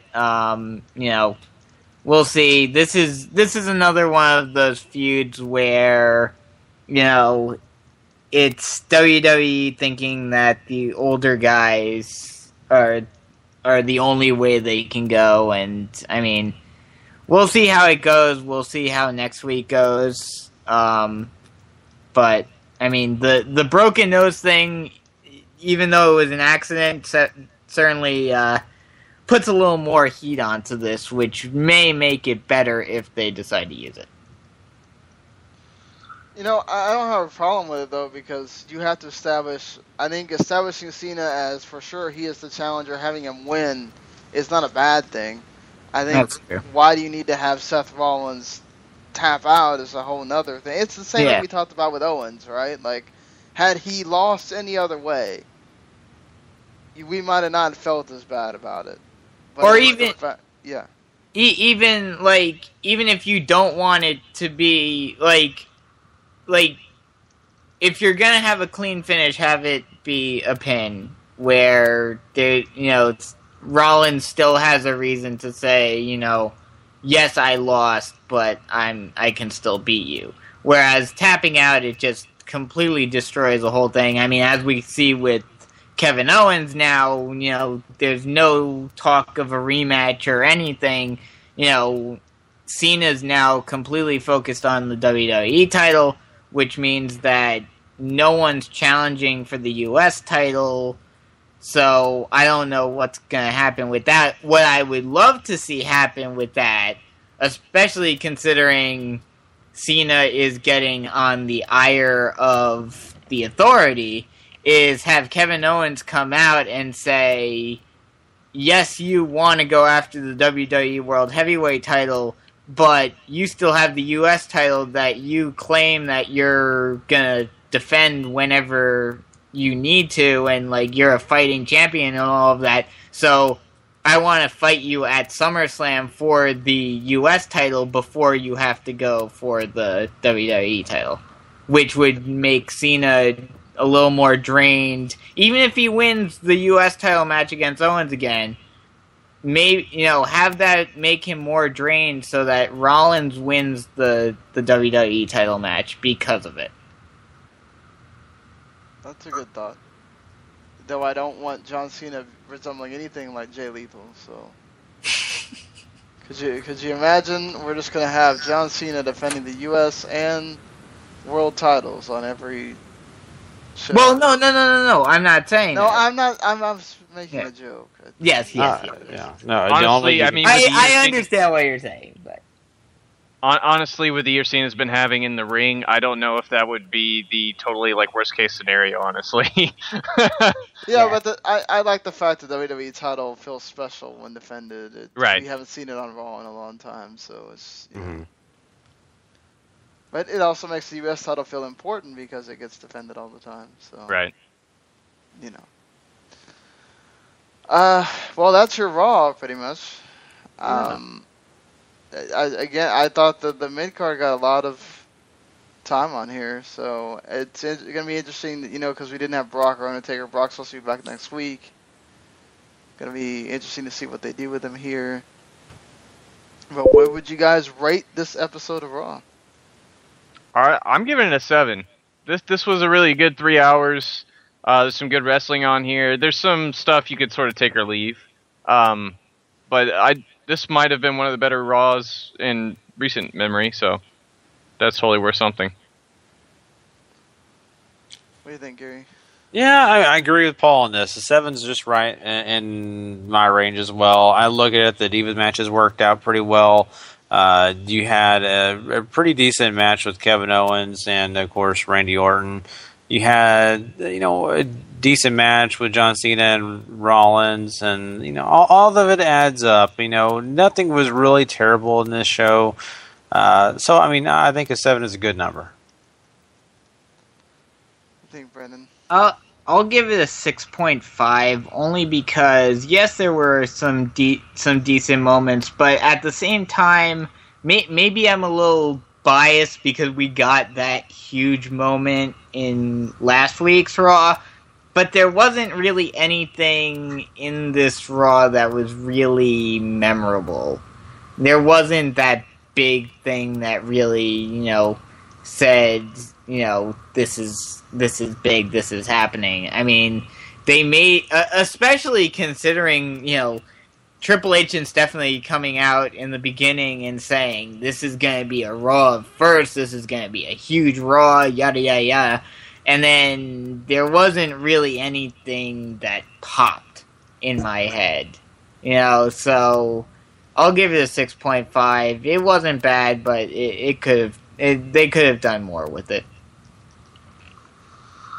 Yeah, fair enough. I'll go with the 7 with my compatriots here. There was really good stuff here. You had some nice little moments that are, I think I'm gonna remember, with the Titus commentary and Rusev's bad joke telling and the cold fish and the fish flying on the ramp and all that stuff. Just, yeah, I mean, this is one of the better episodes of Raw I think they've had all around in a little while. I mean, you didn't, like last week, you had the really awesome segment, and then a lot of it kind of fell off, so this one was much better all around. But alright, that's your... Yeah. So Monday Night Raw for you, everybody. And just a quick preview for next week's Monday Night Raw. We already know that Rusev and Summer Rae have invited Lana and Dolph Ziggler to a hotel room for dinner. So that may or may not include the dog you saw in this week's Raw. Oh. Just don't want to spoil you guys. Just think about it. So anyway, okay, guys. So is it gonna have some pepper? Possibly. I hear Al Snow is being the caterer. So yeah, Al Snow might, need to work somewhere. So. Yeah, exactly. So everybody's got to eat. So anyway, guys. Well, I just want to thank Brendan Biscobing once again for calling in and talking Raw with us, man. Appreciate it, buddy. Yep, and I'll talk to you guys next week. All right, sounds good. Yeah. All right, everybody. Well, we are going to move on, and we are going to jump into some NXT. Lots of great stuff to talk about. So we'll be right back after this.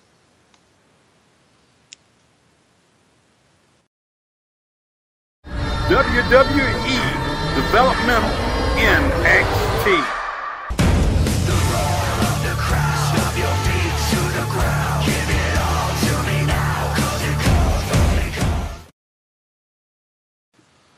Alright. Sorry, I was writing down the times, and my pen was telling me I'm running out of ink. You need to make it quick. So, NXT begins with Enzo Amore and Colin Cassidy with Carmella out there against Dawson and Wilder. I think they've changed that team name. I don't know how many times now.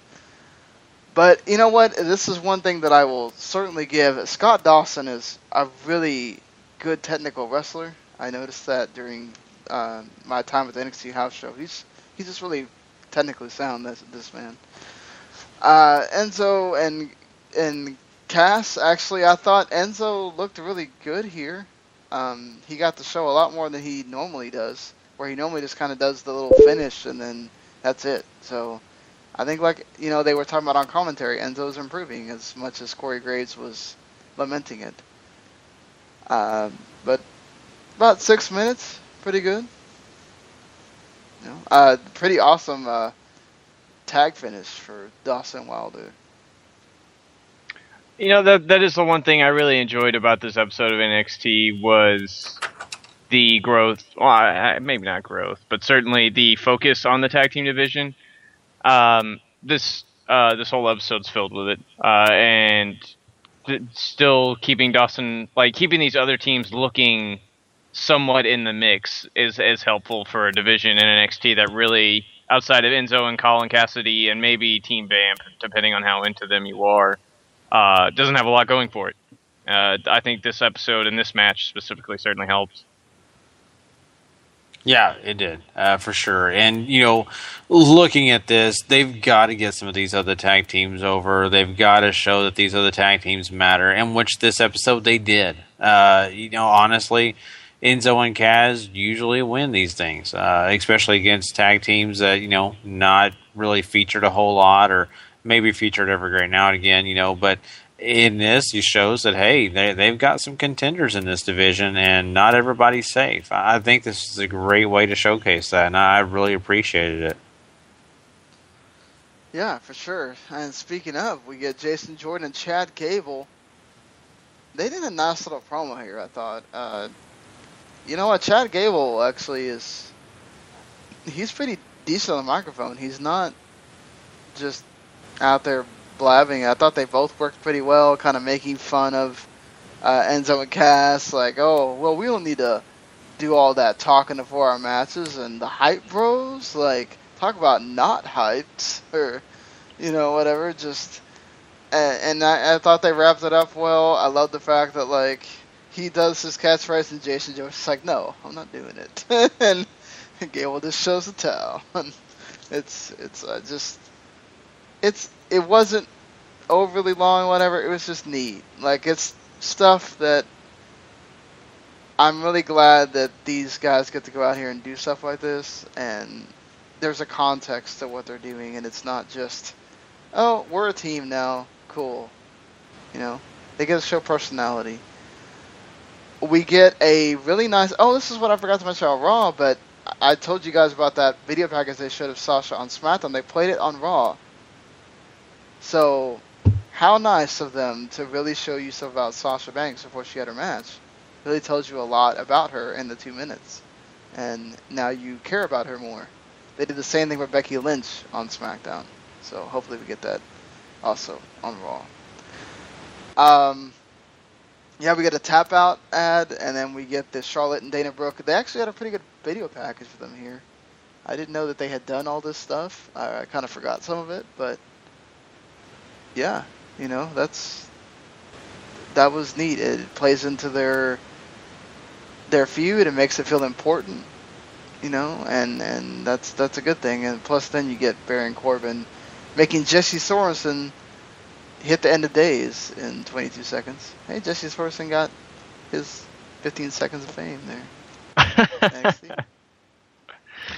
There's a great meme that I saw today that has Jesse in the end of days, and there's like a close up on him. It's like, hey, it's me, Jesse from TNA, and then it's hey, it's me, Jesse, and then it's the start of end of days, and it's like from TNA over his head, and then he's getting hit as he's getting planted with it. It's like, you remember me, right? And then that's the end of the meme. It's pretty funny. I love that. More tag team stuff, which I totally dig. I really like Gable and Jordan together. They're funny. They seem to work really well in the ring, which is even an added plus.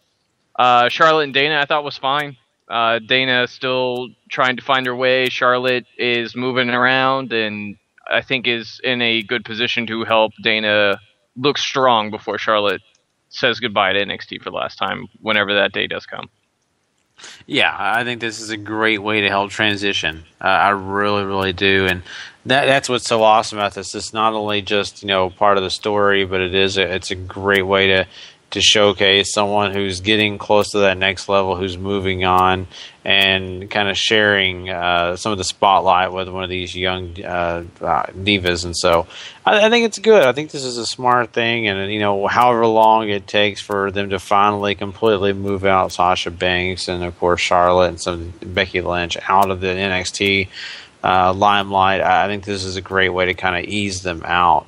And not only that, get some shine for these young stars, because these young stars are trying, they're doing their best to be at the same level as those, people like Charlotte. So it was good, and plus I think the promo was fun. I really enjoyed the promo that they did together, so not bad.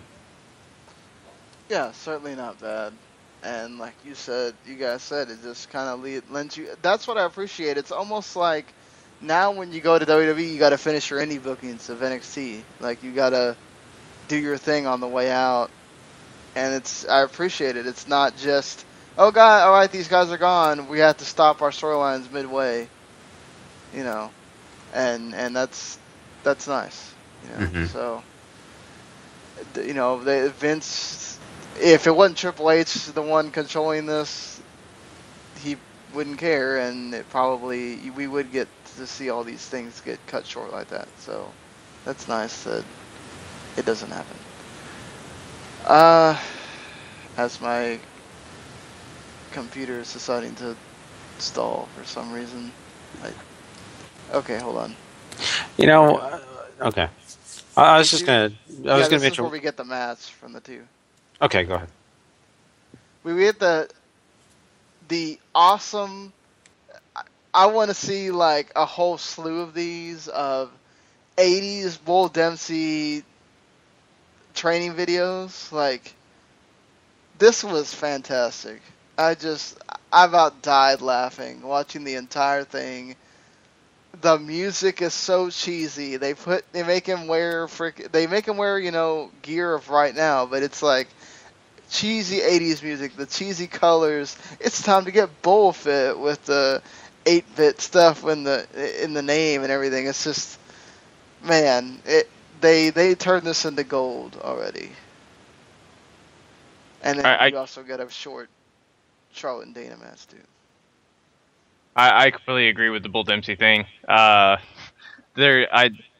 put them on their Facebook page, and I watched them again just because they're funny. This not even a month ago, this guy was on camera stuffing his face full of whatever he could get his hands on, and now it's time to get bullfit. Only in wrestling could we have this fast a turnaround. Oh man, I think these are fun, and I enjoy the cheesy things like these. I'm a big fan of the '80s and those things like that. So this is totally on board of what I'm into. Once again, I think that at the end of these montages, or when they get close to the finale, when they're going to kind of end some of these, I still think they need the Bull from Night Court to be in the background. I just think it'd be so funny to have him in there somewhere. I just he's working. Bull Dempsey's working out, and then all of a sudden Bull just walks by and looks at him and walks off. I think it'd be great. You know what? Bull Dempsey's so silly. You could really see him doing it. Mm-hmm. It's just, I really hope that this turns into something for him, because it's gonna be. I can totally see the crowd just totally really being completely behind Bull Dempsey once he's done with these being in shape things. It's just great. I mean, I think it's gonna really do him wonders, and I hope it works, because I just want more of that, please. Wait till it'd be great if also they just update all the stuff every time. It's like we get to the 90s next time, and then we get to the 2000s of the music and all that. Just awesome. Anyway, this wasn't long, but I feel like in this short match that we got, you can already see some of Dana's improvements.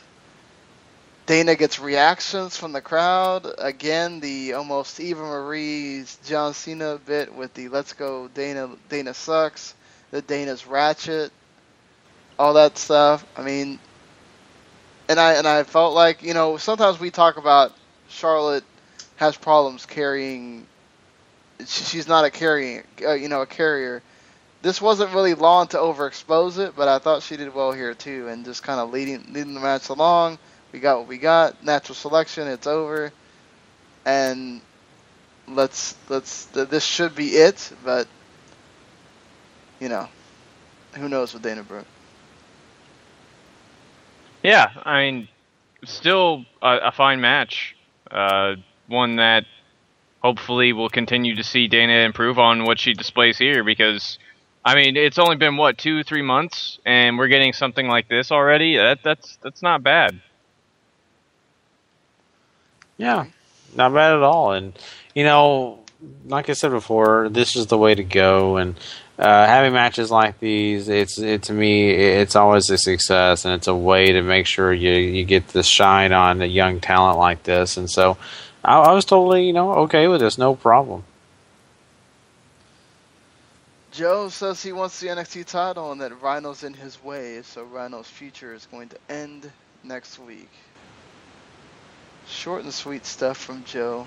was doing his thing. Kevin Owens apologizes to William Regal for attacking him, and Regal's like, I can't wait to see you just get whooped in Brooklyn. Good stuff, Regal. That's how you should react. Eva Marie says she wants that NXT Women's Championship title. It's either a championship or a title, Eva Marie.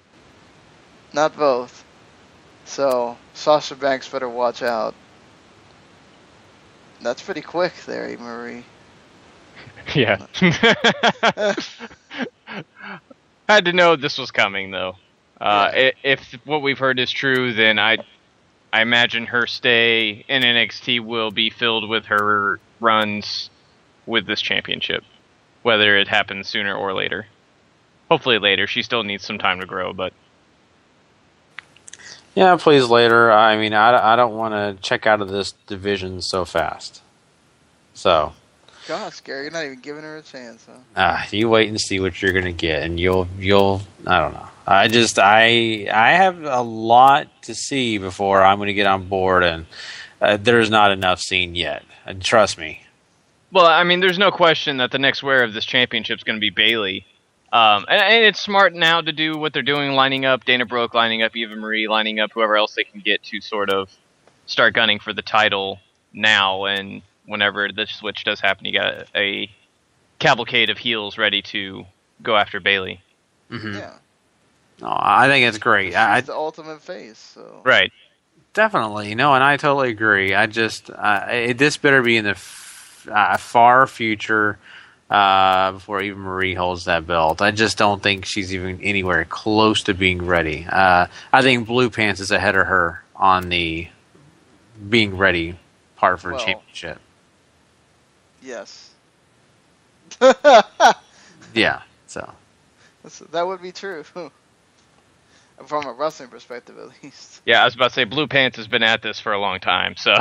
Yeah, but I mean, there's a lot of them that have been at this for a long time. That's why, not to pick on her, but she has to take the thought process of, hey, look, I'm pretty fresh into this business. I have to take all the same bumps and all the things that everybody else does. I can't just jump into a belt. This is WWE telling Triple H that she needs to be on the fast track, not they don't want Eva Marie down there for 6 months or whatever.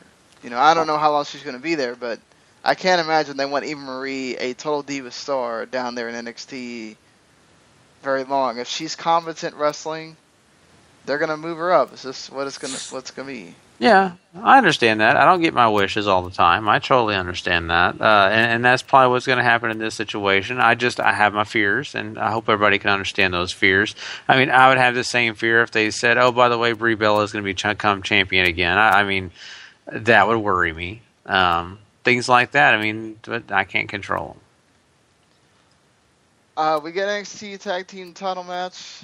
Blake and Murphy with Alexa Bliss out there against the Vaudevillains. Blake rolls up English to retain. Thanks to Alexa Bliss tripping them up when they're going for their whirling dervish or whatever. This is one of the things that I really noticed. The Vaudevillains are really loved by the NXT crowd, but I just worry about the gimmick never really getting over on the main roster because I think the whole it being a silent movie or whatever will take a lot of people out of it. Mm-hmm. This is one of those gimmicks that I think is really made for the kind of crowd that it's in and whatever. But I really hate that because I really like those two and they do this thing so well that I would hate for them never to get that opportunity. But yeah, I mean, I thought this match was pretty good for the 7 minutes it got. I'm in the same boat you are. I really dig their act. I don't know how well it'll go over with the masses, the masses. They're fun.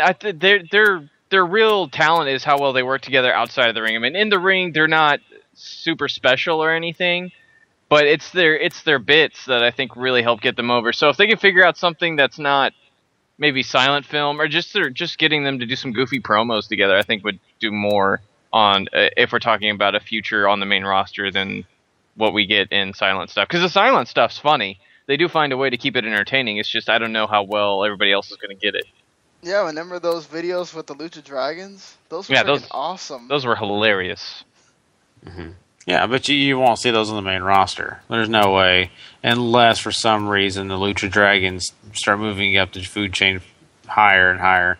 And I would be fair. Why? But isn't that like up Vince's alley to have stuff that's so ridiculously dumb that, you know, like I can't imagine him not seeing that and going, "Oh, we got to have this right now. It's glorious, and we've got to sit here and like just totally overexpose this constantly every week. We've got to have one of these videos, like, you know, just I don't know. I mean, I could see it totally being in his wheelhouse, but he would find a way to just make it to where it's not funny, it's just stupid, and then, you know, it ruins it for them. Yeah. See, once again, you know, you just can't trust what could be when it comes to Vince or, you know, anything in this business. You know, you would think some things would get over and they won't. And so, I don't know. I think that, you know, time will tell. But the Vaudevillains, I love their gimmick too. I think it's fun. It's exciting just because it's something different. But, you know, the casual fan sometimes doesn't buy into that, and they don't get it. Maybe they don't understand it, especially the kids, you know. They may not understand what's up with that kind of stuff. I mean, we grew up in a different time period when Pie and things like that were still popular, where we understand some of the older humor from the 70s and from maybe even the 60s, where kids now may not know anything but past 80. You know, and that may be even too early for them. I know a lot of kids who the 90s is like, what was Animaniacs? And I'm like, how do you not know what that is? So that's my point. You know, we can understand the silent film thing. They maybe not. That Three Stooges movie that they made didn't do well, right? Or did it? I don't think it did. Yeah, I enjoyed it. So that's your case in point there. Like, they tried to bring that back, and because that's a type of comedy that's pretty much dead now. Even though I enjoyed it. Well, because we understand it, right? It's something that we love, you know? So, I mean, you know, who knows? Kids, you know, will buy into some things. Even some of these casual fans may buy into it. I don't know. We really don't know. We don't have that. We don't have that test yet. We haven't seen them on the main roster yet. But there's a fear that it won't. I get it. Yeah. So that's NXT. Yeah. So, you know, once again, tag teams looking pretty good. Uh-oh. And so, well, guys, once Hold again, on, this thing. There it goes. I don't know what was going on. It like froze for a second. I was like, yeah. Crap. We'll just have to roll with it. If it freezes, hey, we'll just have to check our other sources and make sure we're still going. But you know what, guys? We have still a full show. Don't worry. We still got a lot of stuff to talk about. Don't forget, we have TNA and Ring of Honor as well to talk about on this show, and we are going to crown a Superstar of the Week. And right now, though, we are going to stop, and we are going to move on to Lucha Underground. See, we have Ultima Lucha, and we have the first night of it to talk about, and plus, right after we finish that, we are going to preview the next 2 hours of Ultima Lucha, so stick around for that, and we're going to be doing that right now.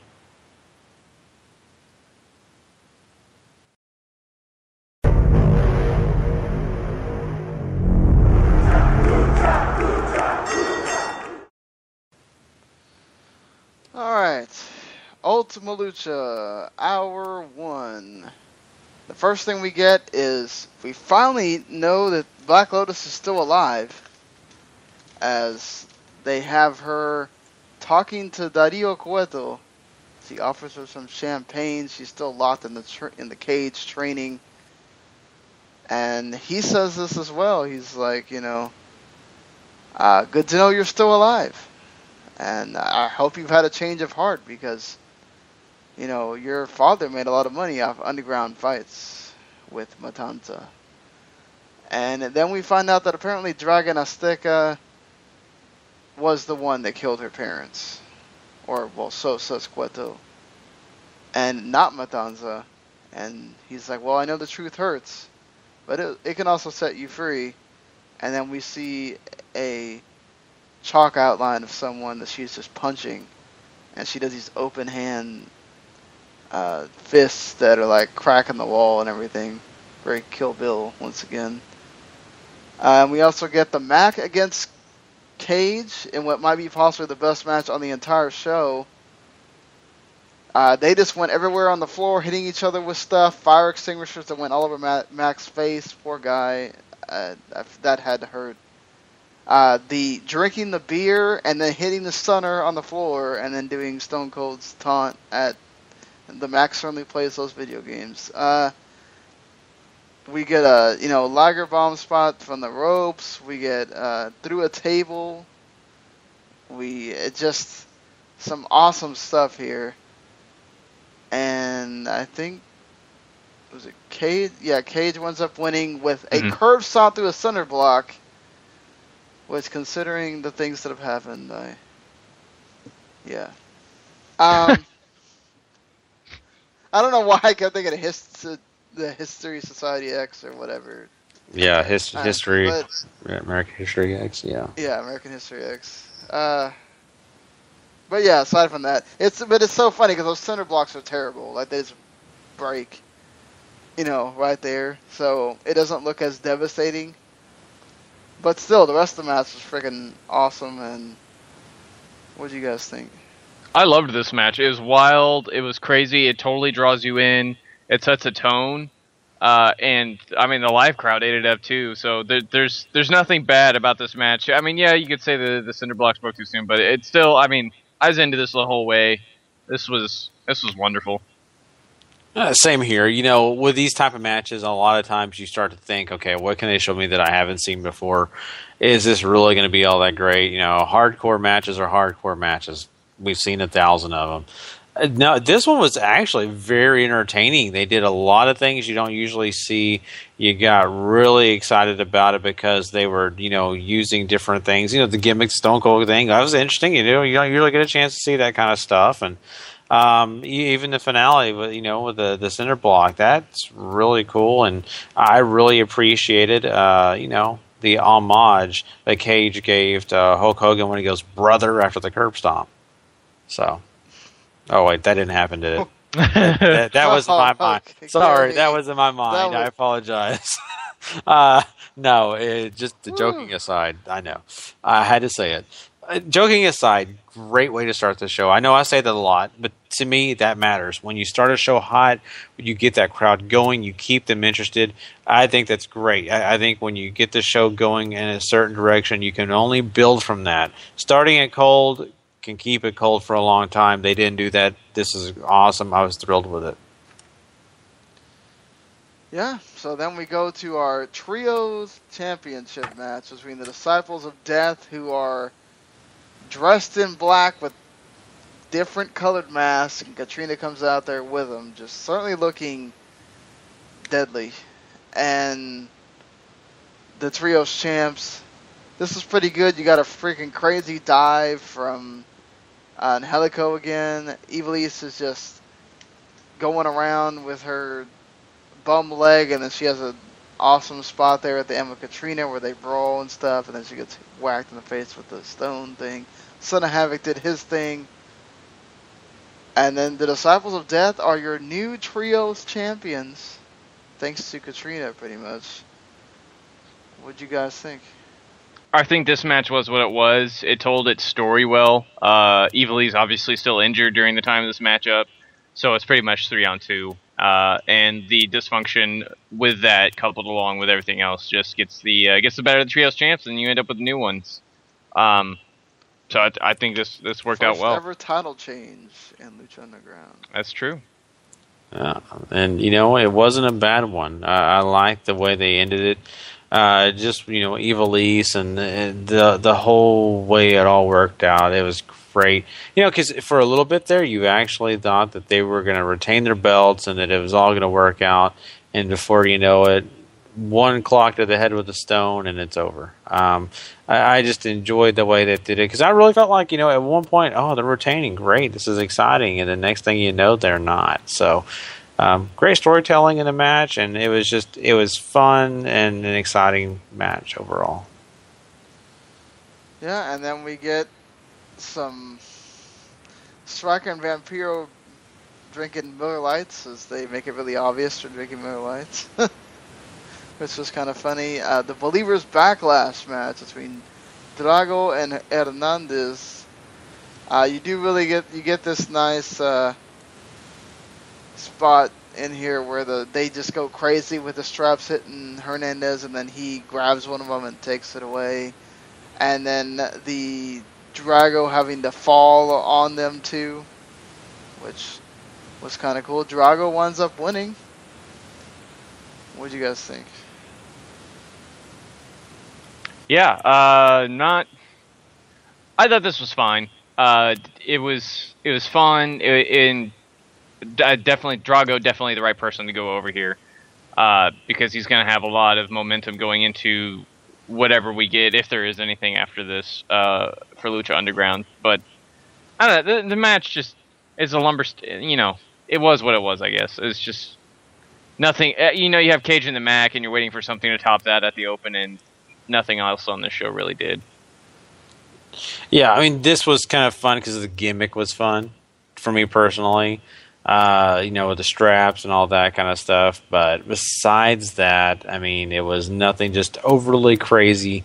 A decent match, but besides that, I mean, not a whole lot to say about it. Drago winning was the right way to go, though.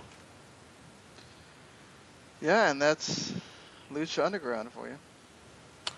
Yeah, and, of course, we have a great, show coming up. The next 2 hours of this Ultima Lucha is going to be really exciting. A lot of things to talk about. So why don't we preview that? Do either you guys have... Yeah, we got Blue Demon Jr. against Tejano in a battle for who is Mexico.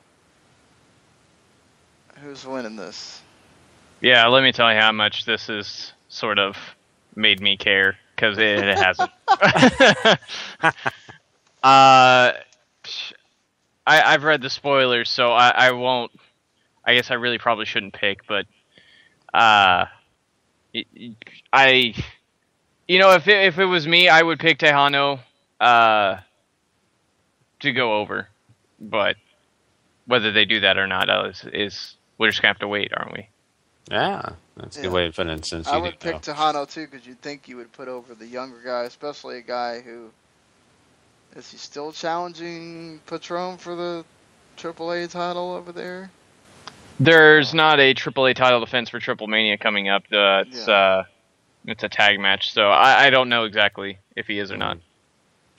Well, I will say this, that the answer to who is Mexico, we all know the answer. It's Juventud Guerrero. Clearly. But, I mean, since he is not apparently a part of this match for some weird reason, I guess we'll have to say who's the second best person, or who is second. How did I know you were going to make a Juventud Guerrero reference?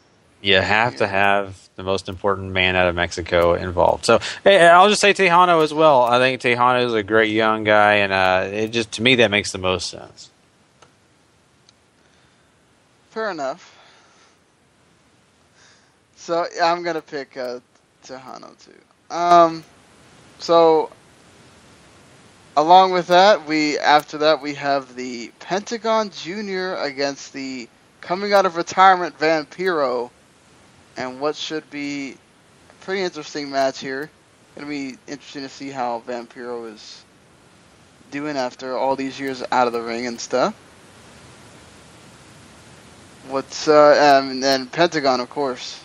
Getting to see him do his thing. What do you guys think? You got to go with Pentagon here too. A great way to put him over after some sort of booking with the whole Sexy Star loss. So definitely a big win here over Vampiro. I think puts him right where you want him for season 2. Well, I agree, and not only that, storyline wise, it does too. Because once he breaks Vampiro's arm, it leads you to the next chapter. And of course, I think, I haven't read spoilers or anything, but there's a possibility for maybe the Master being shown, or maybe a tease for the Master being shown, and maybe you have to wait till the second season. Either way, I think we get that teaser here. Yeah. Hopefully we do. Because there's a lot of people thinking that it could be Vampiro himself, but we'll have to see. Yeah. Sure or not. Alberto El Patron against Johnny Mundo in the Grudge Fest. What do you guys think here? This should be amazing. Johnny Mundo, one of the stars of Lucha Underground, who has been there since episode 1. Patron comes in late, makes a few appearances here or there, but I wouldn't say he's done a whole ton for them so far. So if it was me, I would go with the guy who has stuck around, who has been one of your top guys since the beginning, and that's Johnny Mundo. Yeah, you do have to go with, to me personally, Johnny Mundo's the guy that you should do the best here. Should win the match. I'm just gonna go for me personally, El Patron. I have a feeling that I just don't think Johnny Mundo is going to bring out any charity tables or throw a charity event anywhere near this arena. So there's a good chance that Patron will show up. Yeah, I think you kind of have to go with Mundo here. He's the one that changed his character around. He's the one that's been there. I mean, yeah, maybe you do the whole one the crowd and go home happy, all that kind of thing, but... But see, yeah, you say Mundo. I have a feeling if, for some reason Johnny Mundo wants him not show up, he just puts a charity T-shirt on and, he doesn't show up. Say, hey, this is for charity, and Patron's like, oh, never mind, brother, you win. I'm not coming. So anyway. Oh, that's really messed up. Yeah. I kid.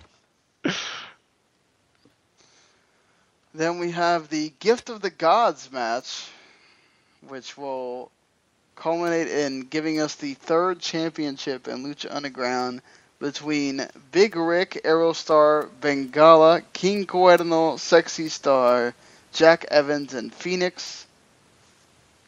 I think before Phoenix got hurt, you would have definitely said that he's the front runner here. I still kind of think he's the front runner. I'm going to pick Phoenix. I would still say Phoenix is the front runner too, but I'm going to say that I really want Lucha Underground to take a step forward with this, and even though her booking has been sort of so-so, it's been strong recently, and I think putting the title on Sexy Star would be really, really cool. Yeah, I think so too. I think she has a potential. I think Phoenix has a potential. I'm going to throw a wild card in here. I'm going to go with, when you don't know Jack, you got to go with Jack. And so I'm going to go with Jack.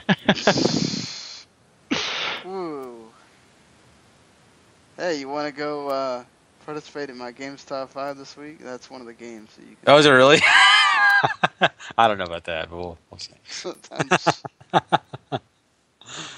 I figured I'd go along with your joke. Because I really don't know Jack when it probably comes to most of the other games you're going to talk about. And now the joke has gone too long. Yeah. Anyway, move on. It's up to you to move on. Come on. Lucha Underground title match. Prince Puma against Mil Muertes. And what I was talking about before, I guess I never got to because we got distracted. I heard some guys who are obviously, big into Dragon Gate or whatever, say that they feel like Ricochet is limited on Lucha Underground a lot because of being in the mask and whatever, that he's so different everywhere else. Could there ever be a storyline where he takes off the mask and he's the guy that you see more often? I doubt it. With the way that Lucha Underground has set up the Prince Puma character, there's no reason for him to take off the mask unless something like super god-awful happens to him. He's the descendant of one of the tribes. He's all about Lucha tradition. So I don't ever see a reason for him to take it off, whether he's face or heel or anything in between. I do still think he's a great representation of Lucha Underground, though. Whether they feel like you're getting all of Ricochet or not, put that aside. He's supposed to be the high-flying Lucha Aztec descendant guy, and I think he plays the role very well.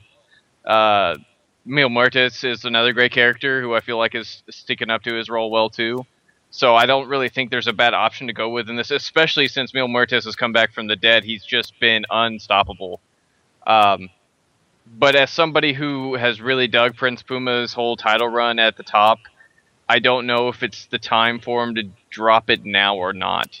So I'm going to say Prince Puma. Yeah, this is difficult because to me personally, I feel like, this could be the tipping point. Prince Puma losing the title here could lead to that next chapter, but I don't know if it's really going to happen that way. I will go with Prince Puma. I don't know. I just kind of feel like he's going to be the guy to take this home. Yeah, I think it's going to be Prince Puma too. I think that I kind of agree with Paul. It's not the time to change it. And, I mean, it would be if you know for sure you were having a season 2 and you can kind of start it off with Mil Muertes. Now it's all on the dark side because his disciples won and everything. But I think with them having the uncertainty or whatever, I would say that they kept it on Puma. Should be a pretty good match, though. Mm-hmm. Absolutely.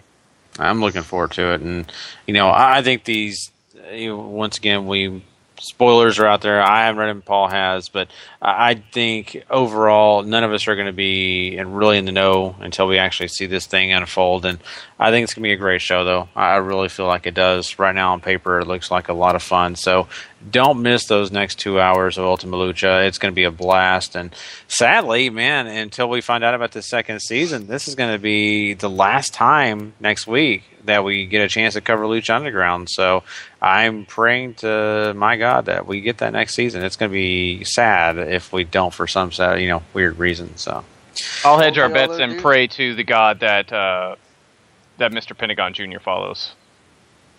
Yes, there you go. Just, please don't break my arm. But anyway. Well, that wraps up Lucha Underground for this week, guys. We have a couple more shows we're going to talk about, but before we do, I want to, get into some G1 talk with you guys. I know Sean's been covering it religiously. He's been doing it for this podcast, and he's been doing a wonderful job of it, giving everybody the content written and, of course, through podcasts. So he's up to date on everything that's been going on, and I'm sure Paul has been keeping up with it. So I just want to get you guys to kind of talk a little bit about the G1 and what's going on. So what have you seen and not seen, Paul? So I've watched Night 1, and I've been reading not only your reviews, I've been reading the stuff that comes up on PW Ponderings and Larry's over at 401 as well, to keep up with everything, so I get multiple opinions on what's what. And of course, when you and Larry and the PW Pondering guys go, hey, you should stop what you're doing right now and go watch Shibata and Kota Ibushi murder each other for 15 minutes on night 7, I totally did that. Yeah. I will give you the same recommendation I gave on the podcast version. Stop what you're doing. Go spend $8.50 to go get New Japan World and go watch this match. It'll be well worth your money. And then you can stay and watch some of the other great matches that have been on that G1. It is just them just being brutal. And there's a nice story there, too, with Ibushi, understanding he tries to beat Shibata at what Shibata does and he can't do it.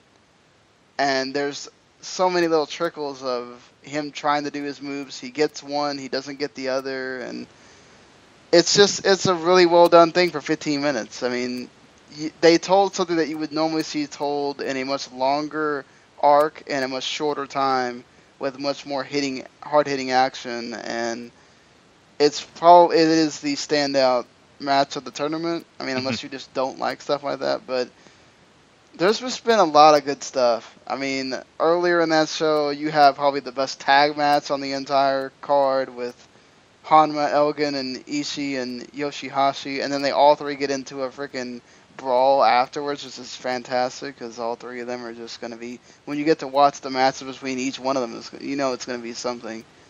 Hopefully Nakamura's back, though, on Saturday because him and Ishii is going to be great. Mm-hmm. I want to see it. I was really looking forward to him and Elgin, though. It's such a shame that we didn't get that. I know, that really sucks. I hope we get it. That's maybe later, or maybe he sticks around further in. Maybe he shows up on some special shows or whatever, their big events or whatnot. But Elgin has been really good. Again, he keeps getting better every time. The crowd gets with him more every single match that he has.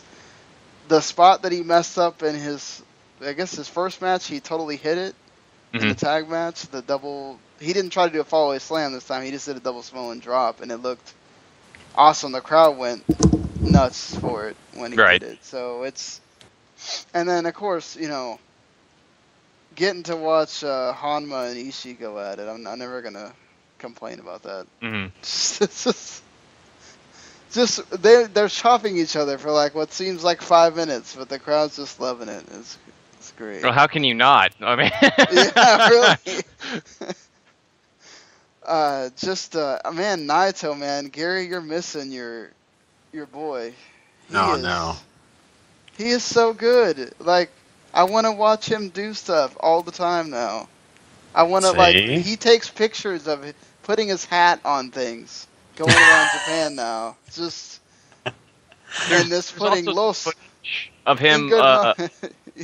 I think it's like a press conference, and he has his in Governor Nobuble's hat or whatever in front of him, and he's falling asleep in the conference. It is hilarious. He's so good, and then he debuted a new finisher to go along with it. It's kind of like this sort of a slice spread number 2, like modified or whatever, standing, and it's. But either way, I mean, he does it on AJ and he does it on Tanahashi, and now you got to pay attention every time he does it. And it's just the way he's been booked in this thing is so good, and just, I mean, he hasn't had like blow away matches or anything, but just watching his character evolve every time, it's just now he's totally much more interesting. And AJ has been doing masterclass stuff. So has Tanahashi, just both of them being on their game. Who would ever thought Tanahashi'd get a passable match out of Fall A? I mean, Kota Ibushi got a good match out of Fall A, right? Yeah, he did too, but Gallus. Sorry, Gallus, wrong big guy.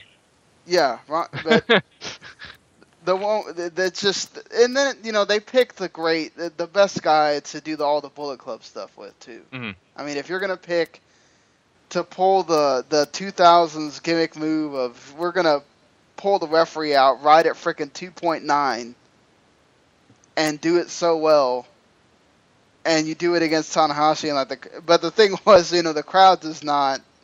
You could just hear this audible groan, like, oh my god, they did that.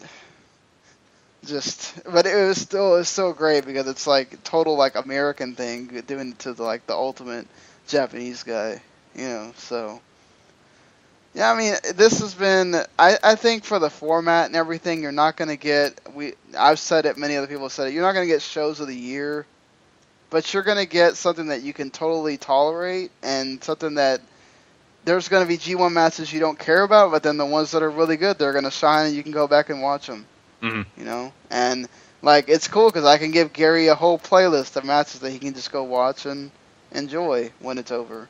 Right. And he doesn't have to sit through all the other stuff.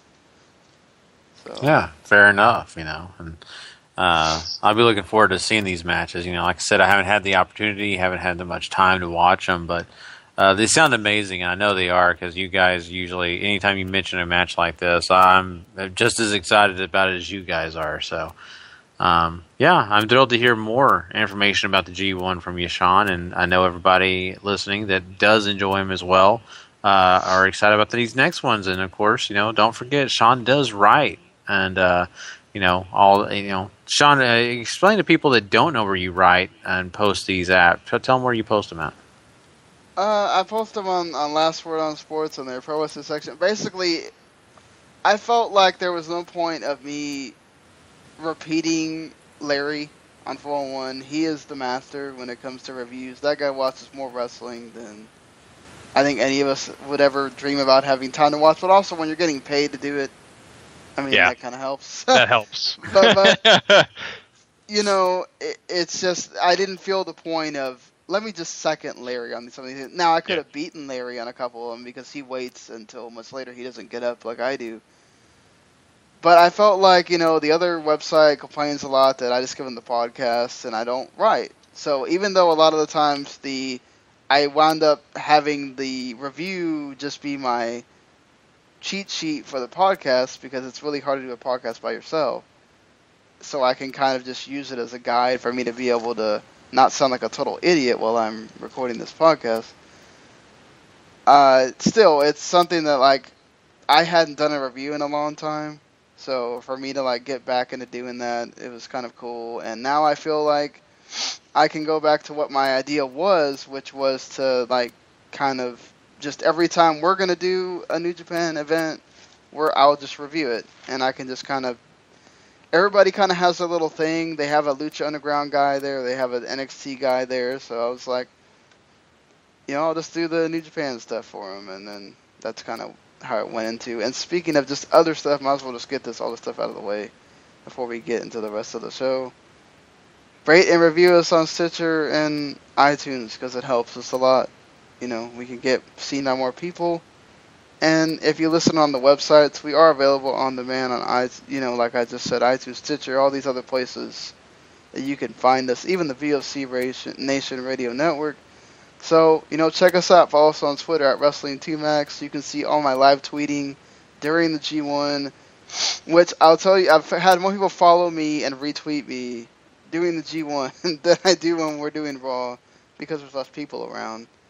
And people actually get to read what you write, and it's cool, you know, because then you get to hang out with the guy that knows Japanese and he can translate all the stuff that's being said and translate the commentary for you, which makes it even funnier when they say weird things that just totally don't make sense, but somehow in their language. And that's the one thing that kind of sucks. Like, you know, you don't understand the language, but some of these shows really miss the commentary.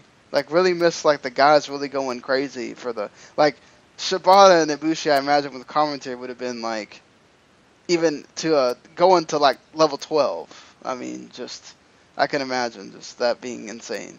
But that's what kind of sucks. Samurai TV wants their announcers, and that's kind of how it is. But hopefully we get more. As we get later on to some of the bigger shows, hopefully the commentary shows up more, because it does make the event have this bigger feeling than it does when you get the single cams or just the no commentary ones.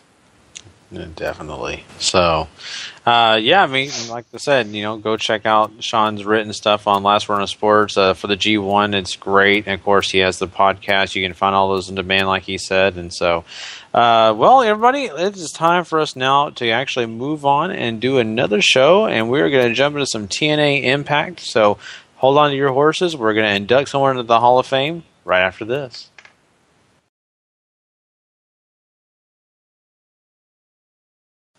Well, that's great. I think I might have...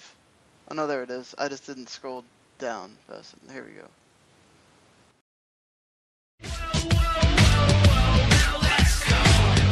TNA Impact Wrestling. You see, the secret is that Sean did not want to play that music, so he was trying to pretend like he couldn't find it on the queue. Thank you for continuing my joke, Gary. Nice. Yeah. Exactly. I'll be glad when we don't have to. God, GFW's Amp show better not have that terrible music. Just, yeah. That's all I gotta say. So, we start out with Austin Aries coming out to basically say that there's nobody in the universe better than him. And he says Bully Ray made a big mistake leaving him out of the number one contendership. Bully Ray comes out in a suit. So eventually we get to the point here where they kind of have a little bit. He starts requesting title shots. Bully Ray gives him an X Division title shot. He's like, no, I've been there, done that, you know. And then Rockstar Spud comes out. They have a little back and forth. Austin Aries basically says that, you know, you're not World Championship material. I didn't make the option C for guys like you. I made it for guys like me. And then we get into the point where Austin Aries basically says, well, if I lose to you in a match next week at No Surrender, that I will leave TNA. And that's where we get the writing off of Austin Aries. So basically, now that we know that Austin Aries is no longer on TNA, you can kind of guess what's going to happen next week. But, yeah, I still thought this was really cool for Rockstar Spud to be in the opening segment and be involved with such a high-profile guy and get to defend the honor of the X Division and himself and all that kind of stuff. But what do you guys think? This is a really good segment. I'm just left insanely depressed that this is going to be the second to last time that we're seeing Austin Aries on television. He had one of the best runs, I think, with the TNA World Title in the company. Period. He made TNA interesting again for a solid year, which, trust me, was not the easiest thing to do. So it really sucks that he's leaving. On the other hand, Rockstar Spud is one of those guys that I think TNA has done a pretty alright job of making into somebody that you care about and totally want to see succeed. And despite the fact that I'm going to be sad when Aries leaves, at least Spud is going to be the guy that gets the rub. You know, I've been a big proponent of Austin Aries. I've always enjoyed him, and of course, you know, it's obvious why. He's a great wrestler, and he's just got charisma, and everything about him is you know, interesting and actually, you know, quality. So he'll definitely be missed. It is very depressing, Paul. I'm not really looking forward to seeing him on the last episode just because I know it's over. But we will get a chance to see him at Ring of Honor, so it's not like he's going away from our TV screens at least. But you know what? I mean, Rockstar Spud, to me, is great in his own way. And, of course, I'm a big proponent of him as well. And so, hey, if this helps him at all and this gets him to another level, I'm on board. Because this guy, you know, he may not be the biggest guy and may not be the most talented guy, but something about this guy just keeps me interested. Yeah, for sure.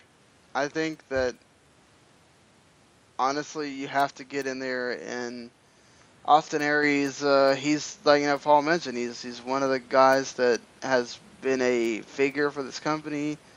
He kind of got shafted a little bit, and he's made the best of it, and now he's going, and you kind of really do feel the void that he's going to leave. But at least he's doing something with Rockstar Spud before he does leave, and that's something to say, because he could have picked it. I mean, I don't know that he picked Rockstar Spud. Maybe he was just told you're doing something with Rockstar Spud. Yeah. Doing something with Rockstar Spud before you leave.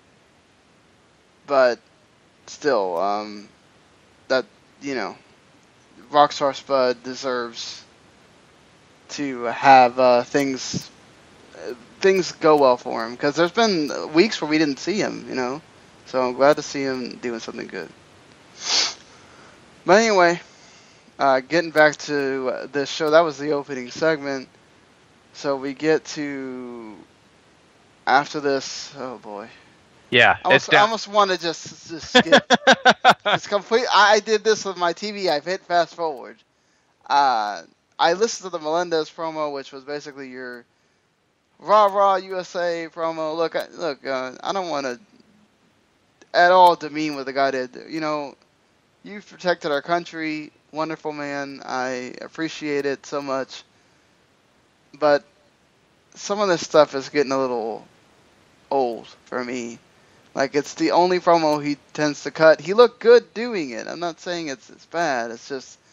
And then Eric Young basically just beats him, squashes him, whatever. It continues the story. Not a bad deal, but it's just... I don't care about it. And the fact that we kind of know where it's headed just really doesn't make me care at all either. Then Matt Hardy acts like we don't know who's in the room with him. Like, come on now. When you act like you're talking to somebody else, unless your wife happened to show up, which is probably not happening, we know who's behind that door. But yeah, I mean, anything to say about this Melendez and Eric Young stuff? It's really, really, really, really boring. Melendez does nothing for me. Like as Sean said, I do, you know, he served our country. He lost a leg doing that.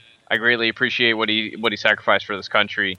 But when it comes to a wrestling ring, bro, you're just not entertaining. And the fact that you're losing to EY, somebody who I already have less than cares for, it's not doing anything for me. This was totally boring. I'm right there with you. I feel so bad. I really do. For every reason you guys said, I don't need to repeat it. I wish this guy had more to him. I wish there was something else they could have done. I don't know if it's the creative's fault for putting him in the position of that's all we're supposed to care about is the soldier part, or well, I don't know. I don't know who I'm supposed to blame. My whole deal with this though is in general. Let's let this guy tag with somebody. Let's do something else like that. You're putting this guy out hanging him out to dry, and it's not fair. It really isn't fair if you ask me. I don't know what they can do to make this better, but they've got to figure out something. But yes, very, very boring. Thank God I didn't have a pillow with me because I probably wouldn't have made it past this.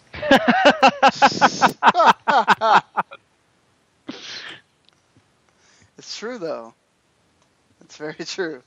I mean, I don't know who's going around really saying that this... If anybody's going around saying this feud is great, I don't know what wrestling you watch. Total TNA mark is what I would say. Yeah. Yeah. So I'll be surprised if TNA Mecca is saying that that's great. So we have a knockouts title match here.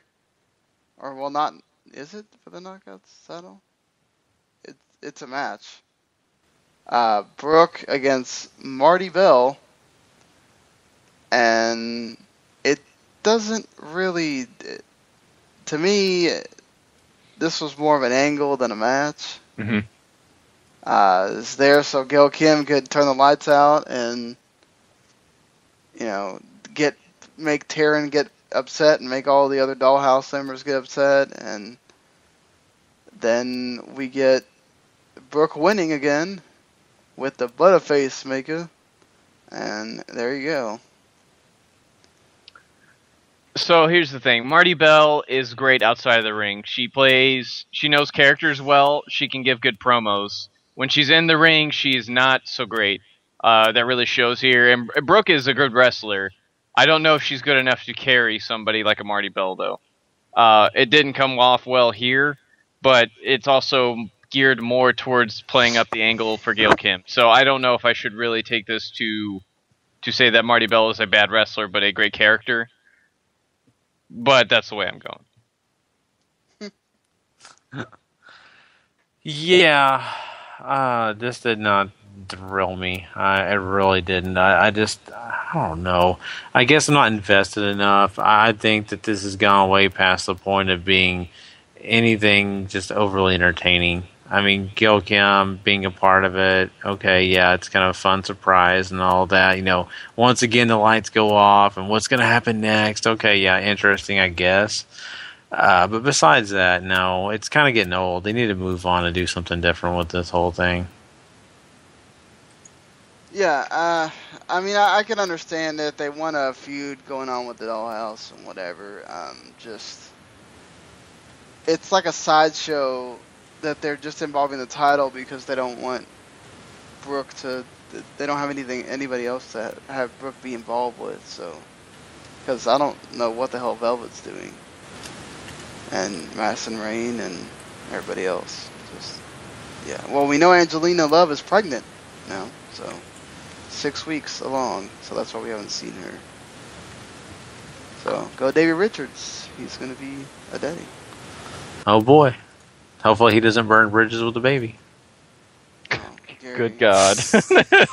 Gary, that was one joke that was way past. I figured you might say something about like maybe he's going to be like a baby wolf or something.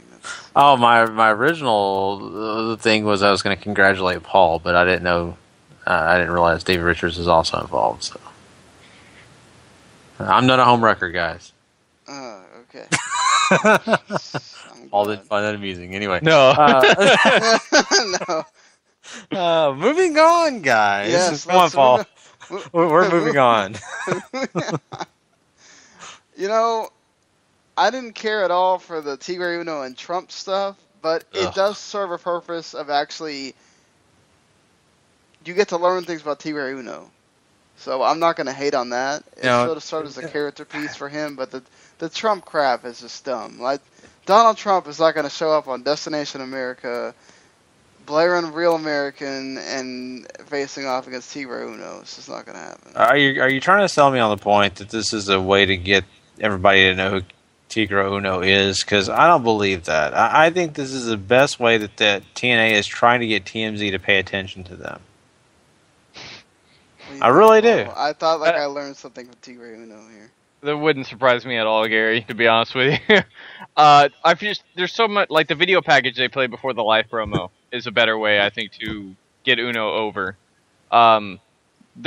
He's a great wrestler. I really wish they would give him wrestling matches for him to get over in, because that's why I like it. The guy is amazing in the ring, and we're getting this stupid thing with Donald Trump that isn't going to go anywhere.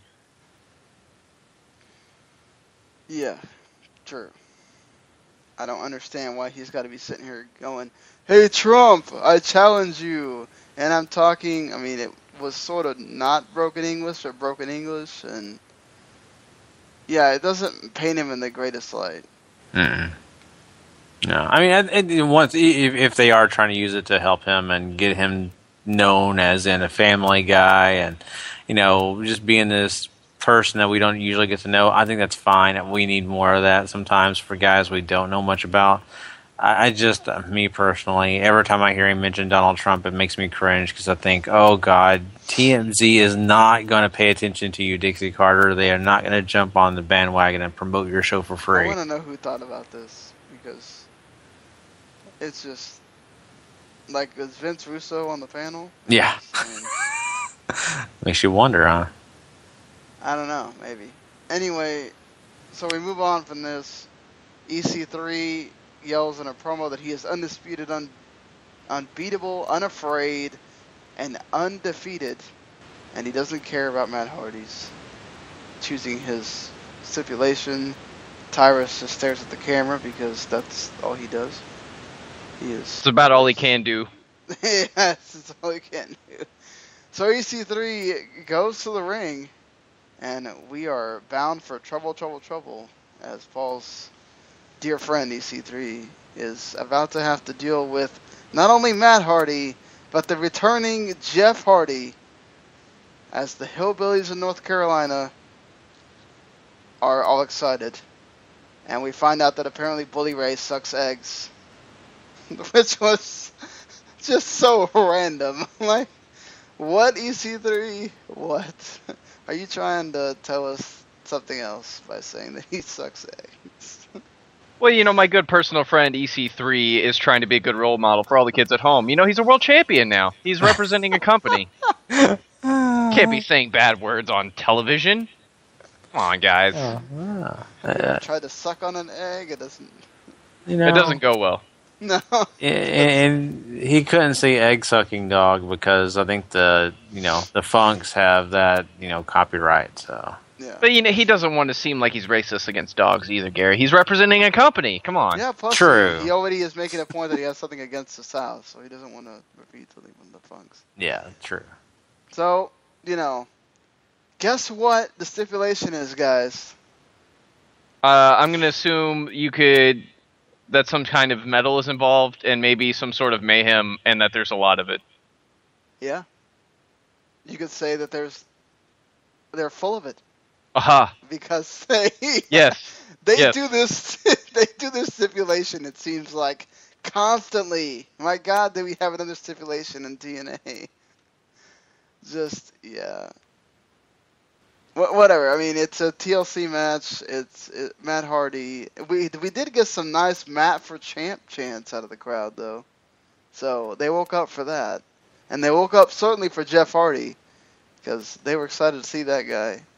I mean, we hadn't seen him in a while, so I thought EC3 did a really good job making fun of the fact that Jeff Hardy fell off his bicycle and all that. That was pretty funny. I laughed. And, hey, I want to see some titanium shin drops from Jeff Hardy. As somebody who has some titanium on their face, I too would be willing to use it as a weapon, so. Yeah. That's still. Sorry, Paul. I find it kind of cool, but I appreciate it. So, yeah. We know what our match is for No Surrender. We also get Magnus and Mickey James kind of promo where Magnus finally looks good here, just saying that basically they're having a fight. And yeah, they're out there to beat everybody's ass all over the ring and stuff. Yeah. And then we get the match, which I don't know about you guys, but it was just there for me. Yeah, middle of the road, nothing incredibly over the top. And if this was Mickey James' last match, it's certainly going out on a meh note. Yeah. And then, it's James Storm, so. Yeah. Yeah, I agree. I don't know. Nothing super special to me personally. And yeah, I do feel bad if that's Mickey's last match. I mean, my God. I mean, don't you want to do something better than that, really? Come on. It felt like she was really an afterthought in this match, honestly. I mean, I know the feud is between Magnus and James Storm, really, but we got way too much Magnus and James Storm considering we saw them twice now Right. at Slammiversary have a match. So, just... And then Koya, apparently, I'm guessing Koya's going to wind up not doing stuff with the Revolution pretty soon because he cost James Storm the match. We get that same interview with Ken Anderson from before, which is still one of his best interviews he's probably ever done. He able to sell the whole, like, he does not want to go to that dark place, but it's going to be nasty if he goes there. Bram is outside in this, like, shipyard thing, telling him that he's going to have to tell his kids, I love you, but goodbye, because this is personal. Nothing screams personal when you have to tell the people that it's personal more. So, Bram, it's certainly not personal. Unless you're telling me that you re-signed another deal with TNA, then maybe. But either way, we're getting Bram and Mr. Anderson. The story has actually been okay to this, so I don't mind. This is actually one of the things I'm kind of sort of excited for, and it's weird because it's got Mr. Anderson. So, yeah. I'm hopeful Bram takes his life, so... Oh, Lord. Wow. Jesus. That's a Just dark kidding. place. Just kidding. Well, you see, Anderson's talking about going to a dark place. I got to match him, Oh, yeah. Dark true. place for dark place. That is true. Okay. So, we finished things by hearing Jeff Jarrett go on and on and on about going on and on and on, thanking everybody in the frickin' company. Yeah, basically thanking everybody in the frickin' company, even Dixie Carter. And that he's thankful he's on the Hall of Fame, thanks his kids, that was a nice little moment. I'm sure Kurt Angle was probably in the back just dying here with Karen, you're my rock. And love conquers all, and so much BS going on there. This is fine. It's Jeff Jarrett getting to have his Hall of Fame thing. It was just really weird seeing it on an Impact episode. Yeah, and the main event spot, too. At any rate, it's still cool. Jeff Jarrett certainly does deserve the TNA Hall of Fame spot. He is the creator of the company. He was the main star of the company for a very long time. Too long if you ask some people who have been following TNA since forever. But it was fine. I mean, I felt the Karen stuff was true. When him and Karen sort of got together after his wife had died, very, very recently after his wife had died. So that didn't bother me all that much. Although I'm sure Kurt was just like back there going, ugh. Yeah. I love his little poke at Don West, too. That was Yeah. funny. Yeah, you got to do that. But, I mean, this whole thing was just like, okay, I get it. I want to thank everybody that's ever held the X Division belt. I want to thank everybody that has bought a ticket. I want to thank everybody who has thought about TNA and said the words TNA. I'm really surprised he didn't get a GFW mention in there. I am too. I think he was trying to be respectful, but, I don't know. I mean, it wasn't terrible. It's just Not to mention, I think they're trying to not blow the lid on this invasion thing. Yeah. So. That's true. So I don't know. I guess giving it a hard time of it. It was okay for what it was worth. It was a nice little deal for Jeff Jarrett, but it's sad to say, but the induction of the TNA Hall of Fame it is so lackluster. It has barely any meaning for me personally. I just don't care. Yeah, I mean, they have inducted, a team and 3 guys that definitely deserved it. I'm not gonna, it's just we also don't get to see the special ceremony or whatever. Like we get to see the Hall of Fame all the time now. So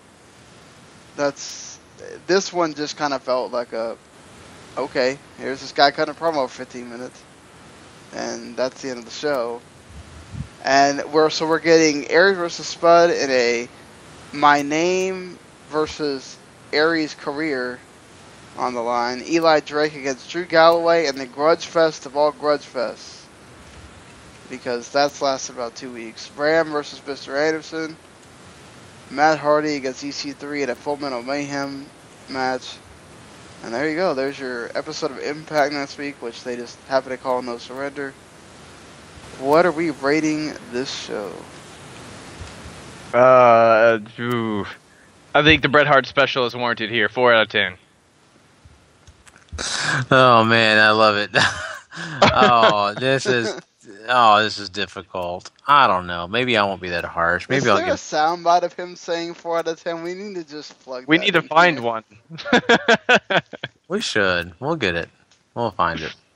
I don't know. 5 is fine for me. I mean, I was not thrilled. And then on a nice little note there, I'll just say 5 out of 10. Whatever. Yeah. The wrestling was not anything on this show. I don't know. It just kind of felt there. Mm-hmm.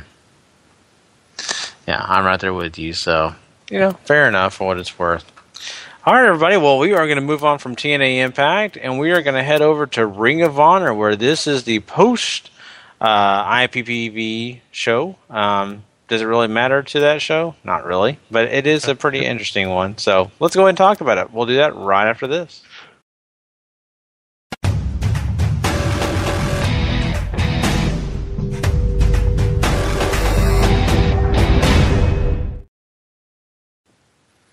All right, Paul. As Gary, you nailed it right on the head. It totally doesn't matter to whatever happened after this for His Honor, because in the opening match we have Michael Bennett and Matt Taven still walking around with the IWGP Tag Team Championships. Isn't it great? God love you, Ring of Honor. Christopher, I hadn't watched this yet, and Christopher Hale, he was like, didn't they lose them at Dominion? That was like almost more than a month ago. I was like, yeah, just Ring of Honor, man, the way they tape their shows. Yeah. Yeah. They do have a fairly fun squash match here with Jonathan Gresham and Corey Hollis. Gresham, I've had some experience in seeing. He's worked Chikara before for a while. Nothing noteworthy, but he had a fun run there. Corey Hollis, I haven't seen before. But I feel like the match really is short guy, right? Huh? Gresham's the really short guy? Yes. Okay. Uh, he looks so small next to Taven and Bennett. So. There's not a lot of tall people in Chikara either. He's still really short. So, but he can work really well. He's got some nice high flying moves to him that you don't really get to see too much in this, because it's all about making the Kingdom look awesome. Yeah, well, I mean, it does do that, and you had Maria on commentary too, avoiding Adam Cole questions. Right. Yeah. I actually, it was kind of interesting with her on, on that whole commentary booth thing. But, this is what is okay, not a terrible, anything terrible, No, just your standard tag team squash match affair. Mm-hmm. Yeah. We go from that to a 6-way with Caprice Coleman, Brutal, Bob Evans, Silas Young, Cheeseburger, Moose, and Dalton Castle.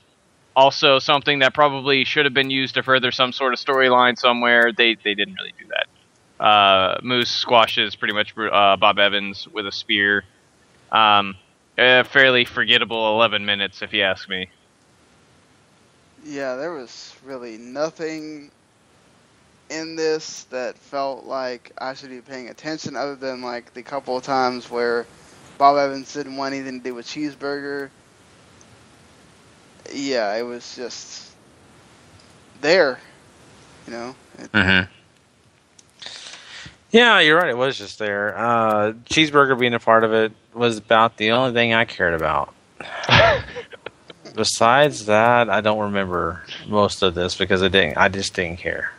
So. Well, to something that we probably did care about, the decade comes out. BJ Whitmer's talking about how Colby is just... Oh, God, the decade. Yeah, turning... Well, you know, I like this segment, personally. Colby Carino's turning into this awesome wrestler, and he calls him his son.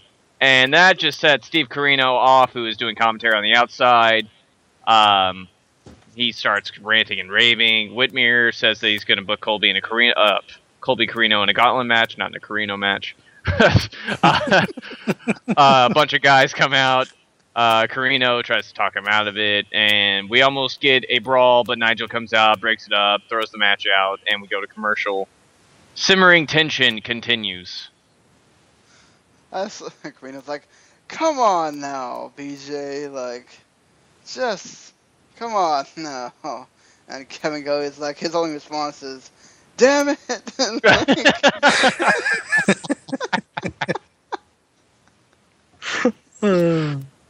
No, this was good for the tension. I don't care about BJ Whitmer at all. It's just he's good at pulling heat on himself. People just don't like him, so you know, it's just whatever. The Colby Carino stuff, it's a good story. I'm not, you know, I'll admit that.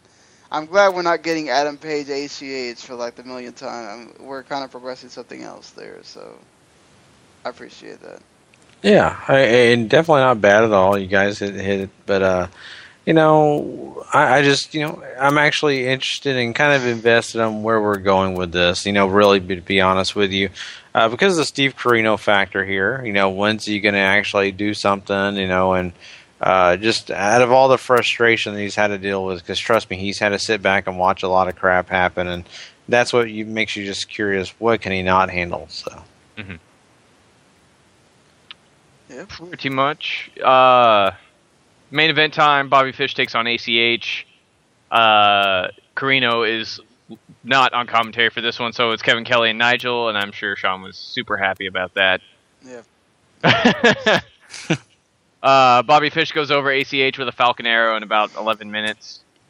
This match, I think, went longer than what was shown. Some of it sort of felt chopped together at times, but I guess really the main takeaway is ACH still can't seem to buy a win, and I still wonder how long ROH can ride this until we just don't care about ACH anymore. As weird as that sounds, because I think people are still way into the guy. It's just, you got to give him something eventually. Well, you have a fair point. I mean, he's now losing again here to Bobby Fish in a good match, and yeah, it's just like to that point where it's like, how many of these matches against people that are higher than him on the card is he going to lose before it's just like, all right. I mean, maybe they're just trying to trick you into thinking, oh wow, this will be the time that we just know he's going to lose, and then he wins. But it's just, man, they're really getting to that point, like you said. I mean, I think this next week he faces Kyle O'Reilly, if I'm not wrong. No, it's Kyle O'Reilly and Adam Cole, I think, next week. Oh, is it? Okay, I thought, okay, maybe that's why I was confused when they were talking. I was like, oh, well, that'd be kind of cool. That one member of the tag team the next week, you know, facing ACH. Which they were a tag team before. Mm-hmm. Yeah. So, I don't know. I just, I feel bad for ACH on this, but then again, you don't. I'm sure this is going to boil down to, you know, the story eventually is going to pay off. But right now, it's just kind of, yeah, there it is. You know, not a whole lot to it. I mean, it's good to know that their rating did well for a show that really kind of just felt there. Right. Mm-hmm. So yeah, certainly not one of their better episodes as far as television goes. No, and, you know, I don't know. Maybe they have a different formula. They have a different president of what they're doing with their TV, but I would think if you were asking me, and if I was doing their job, I would have a really good episode following anything you do special, like an IPPV. You know, any kind of special event, even if it's a New Japan event that you guys are working on, you want the next show to be good because new viewers want to come find you and see what your product is. Mm-hmm. Yeah, not only that too. I mean, just look at what NXT's doing. They're not only doing that takeover special; they're doing a special takeover episode, taping it after that, so that they immediately know what they want to do after the show's over. You know. Mm-hmm. Yeah, I mean, we'll have to wait and see if this Destination America deal changes how they're going to start treating these iPay-per-views. Obviously, I'm sure not. I'm sure the ROH faithful are still watching those, but I don't know how many others that are watching ROH Weekly are. So maybe they're tentative about acknowledging that. But who knows? I mean, they don't have another live show till August 21st when they're doing the first stop of the Aftershock tour, which is totally stacked card at the 2300 Arena. That's followed by Field of Honor, which is another totally stacked card. So hopefully they'll figure out the kinks while they're taking this off time. For sure. Yeah, fair enough. All right, guys. Well, that pretty much wraps up Ring of Honor. It's been fun doing that, but we have to move on and crown a Superstar of the Week. So we are going to be right back with that. And yeah, it'd be interesting to see who wins this week.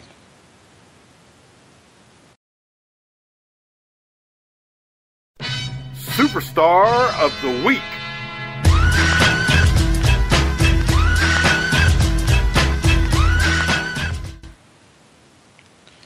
All right, guys. Well, let's start with you, Paul. Who do you got this week? Number 5, I gave to Cage for that wonderful opening match with the Mac for Ultima Lucha, getting that started off right. 4, I gave to the Disciples of Death, winning those trios titles in the same company. 3, I gave to all the Divas once again. Another standout week on Raw. 2 great matches. A fun a segment that kept me interested in everything that they're doing. Hopefully they keep going on the up and up. 2, I gave to Cena and Rollins for their main event match on Raw. Props to Cena for working through the broken nose. Props for Rollins for just having a wonderful match. And I'll say it for Fonte for breaking Cena's nose. Number 1, though, has to go to Shibata and Ibushi. An amazing match at Night 7 of the G1 tournament. All right, Sean. Well, my number 1 is certainly going to be Shibata and Ibushi. It's just tremendous match. Again, go watch it. I'm going to give my number 2 to Naito for just again making his heel character stuff work and making each match a progression of that character, just making it a joy to watch him. Number 3, I'll give it to Cena and Orton, or not Orton, Cena, and thank God we didn't have Cena Orton. Cena and Rollins for their match, and Cena for pulling through on that broken nose and just keeps going after they wipe the blood off him or whatever. Not everybody. Some people would have just stopped. So give him props for that right there. The Divas at number 4 for all of their work again. Even Dana Brooke gets included with her nice little match with Charlotte on NXT. And number 5, Disciple of Death for winning the Trios Tag Titles. All right. My number 5 has to be, I believe I'm going to go with, I'll go with Cage as well. I think Cage, despite the fact that it wasn't a title or anything he was chasing, he did just a great job. My number 4 has to move on and go to Brooke. I mean, hey, you have to give her credit. She did defend the title, right? So then I'm going to go into Disciples of Death. Has to be my number 3. Great job getting the Trios title. First title change in Lucha Underground history. Then number 2 definitely has to go to John Cena and Seth Rollins. Of course, John Cena and the broken nose thing. Got to give him all the props in the world to continue. And number 1, I didn't get a chance to see the match, but I am going to trust these guys with it, so I will also match it with Ibushi and Shibata. And of course, I'll even throw Naito in there for being amazing. So there you go, guys. Shibata and of course Ibushi both are our champions this week, and they are crowned Superstars of the Week. So there you go, guys. Very cool that this week is kind of diverse, and we had a little bit of all the promotions almost. So I like it. I like it a lot. Apparently, we forgot to mention that Cena will not be at Raw on Monday after a surgery on his nose. Yeah.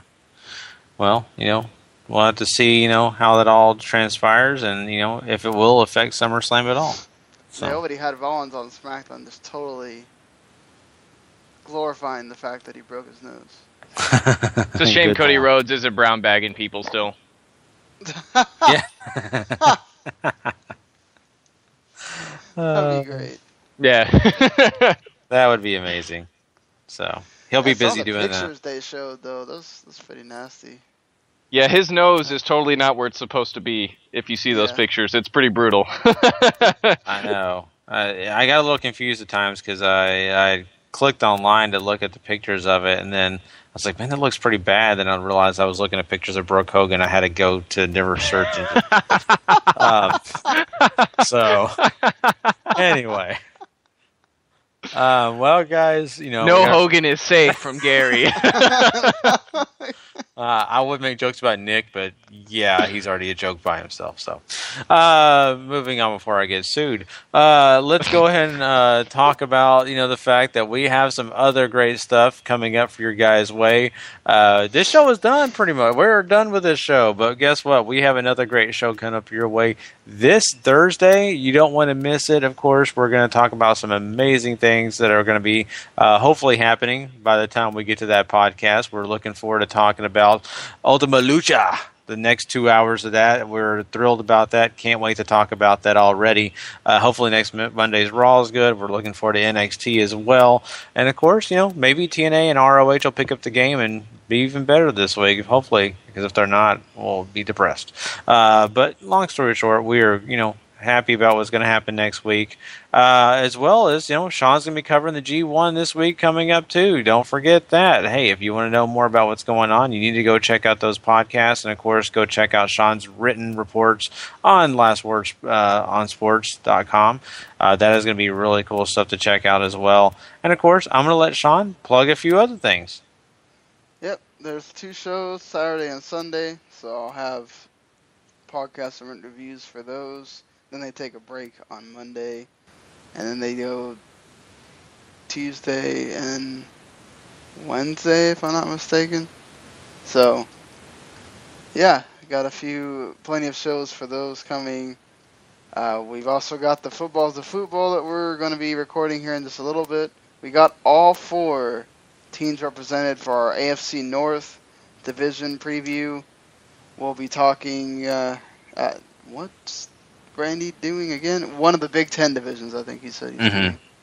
We'll be talking about that Tom Brady suspension getting upheld and all the stuff that's going on with that and a few other things as well. So you'll want to check that out. We have not done a co-op. We have a schedule for tomorrow at 12, but I don't know what's going to happen with that because I know I'm going to be dead by the time we get done with. Because the thing people don't realize is that when we get done with this show, whether we do the football show or not, I have to stay up an hour and something later, posting it on all the places that this show gets posted on. So imagine having to do the other show. We finish that thing, and then I usually don't get to be done till maybe 7 a.m. So I'm probably going to just sleep. Yeah. And then if I feel like it before work, we might do the co-op multi because we didn't get to do it on Tuesday night. The 4PC just went up now, so if you want to go read that as well on 411, we talked about a few things on there. Tomb Raider apparently is going to be exclusive to the Xbox One for an entire year. So, ouch. You PS4 owners that don't have a good working PC, ouch on you. I mean, most people wait now, so I don't think it really matters. But something we talked about on the sports podcast last week that is amazing to me that esports players are now going to get drug tested. That's still funny to me that we're getting drug tested for that. But prepare for a rash of bans for esports.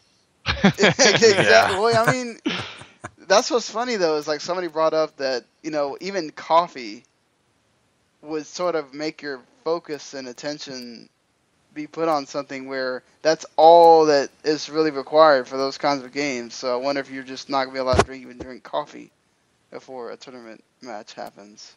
That's really interesting to know. But yeah, so we've got all that coming up, and of course we can't leave without giving credit to some of our friends here. Harry Broadhurst, Antonio Cerro, Jimmy Christopher, congratulations on getting married. Doing the Raw reaction. Greg DeMarco doing that DeMarco show, even though I think he didn't do one this week. Steven Randall doing the TWNE After Dark. And, of course, that Wrestling and Rap show that Harry does as well. Which he wanted me to be on Friday, but I had to work. So, yeah, I think that's all those plugs that we usually make around here. So. Yeah, so definitely. And one of the guys from PW Ponderings used to be a big Forum Mania guy, Ari Bernstein, who took his call of honor over there. It was his birthday this week, so happy birthday to you, Ari. Definitely. So, well, guys, man, just another great show. Excited about next week's show, but of course we have to move on and get on out of here. So, I hope everybody has a great week and enjoy it. And of course, we will catch you guys next Thursday. And until then, always remember: if you're not living life to the max, not living life at all. You know it. Peace. Later.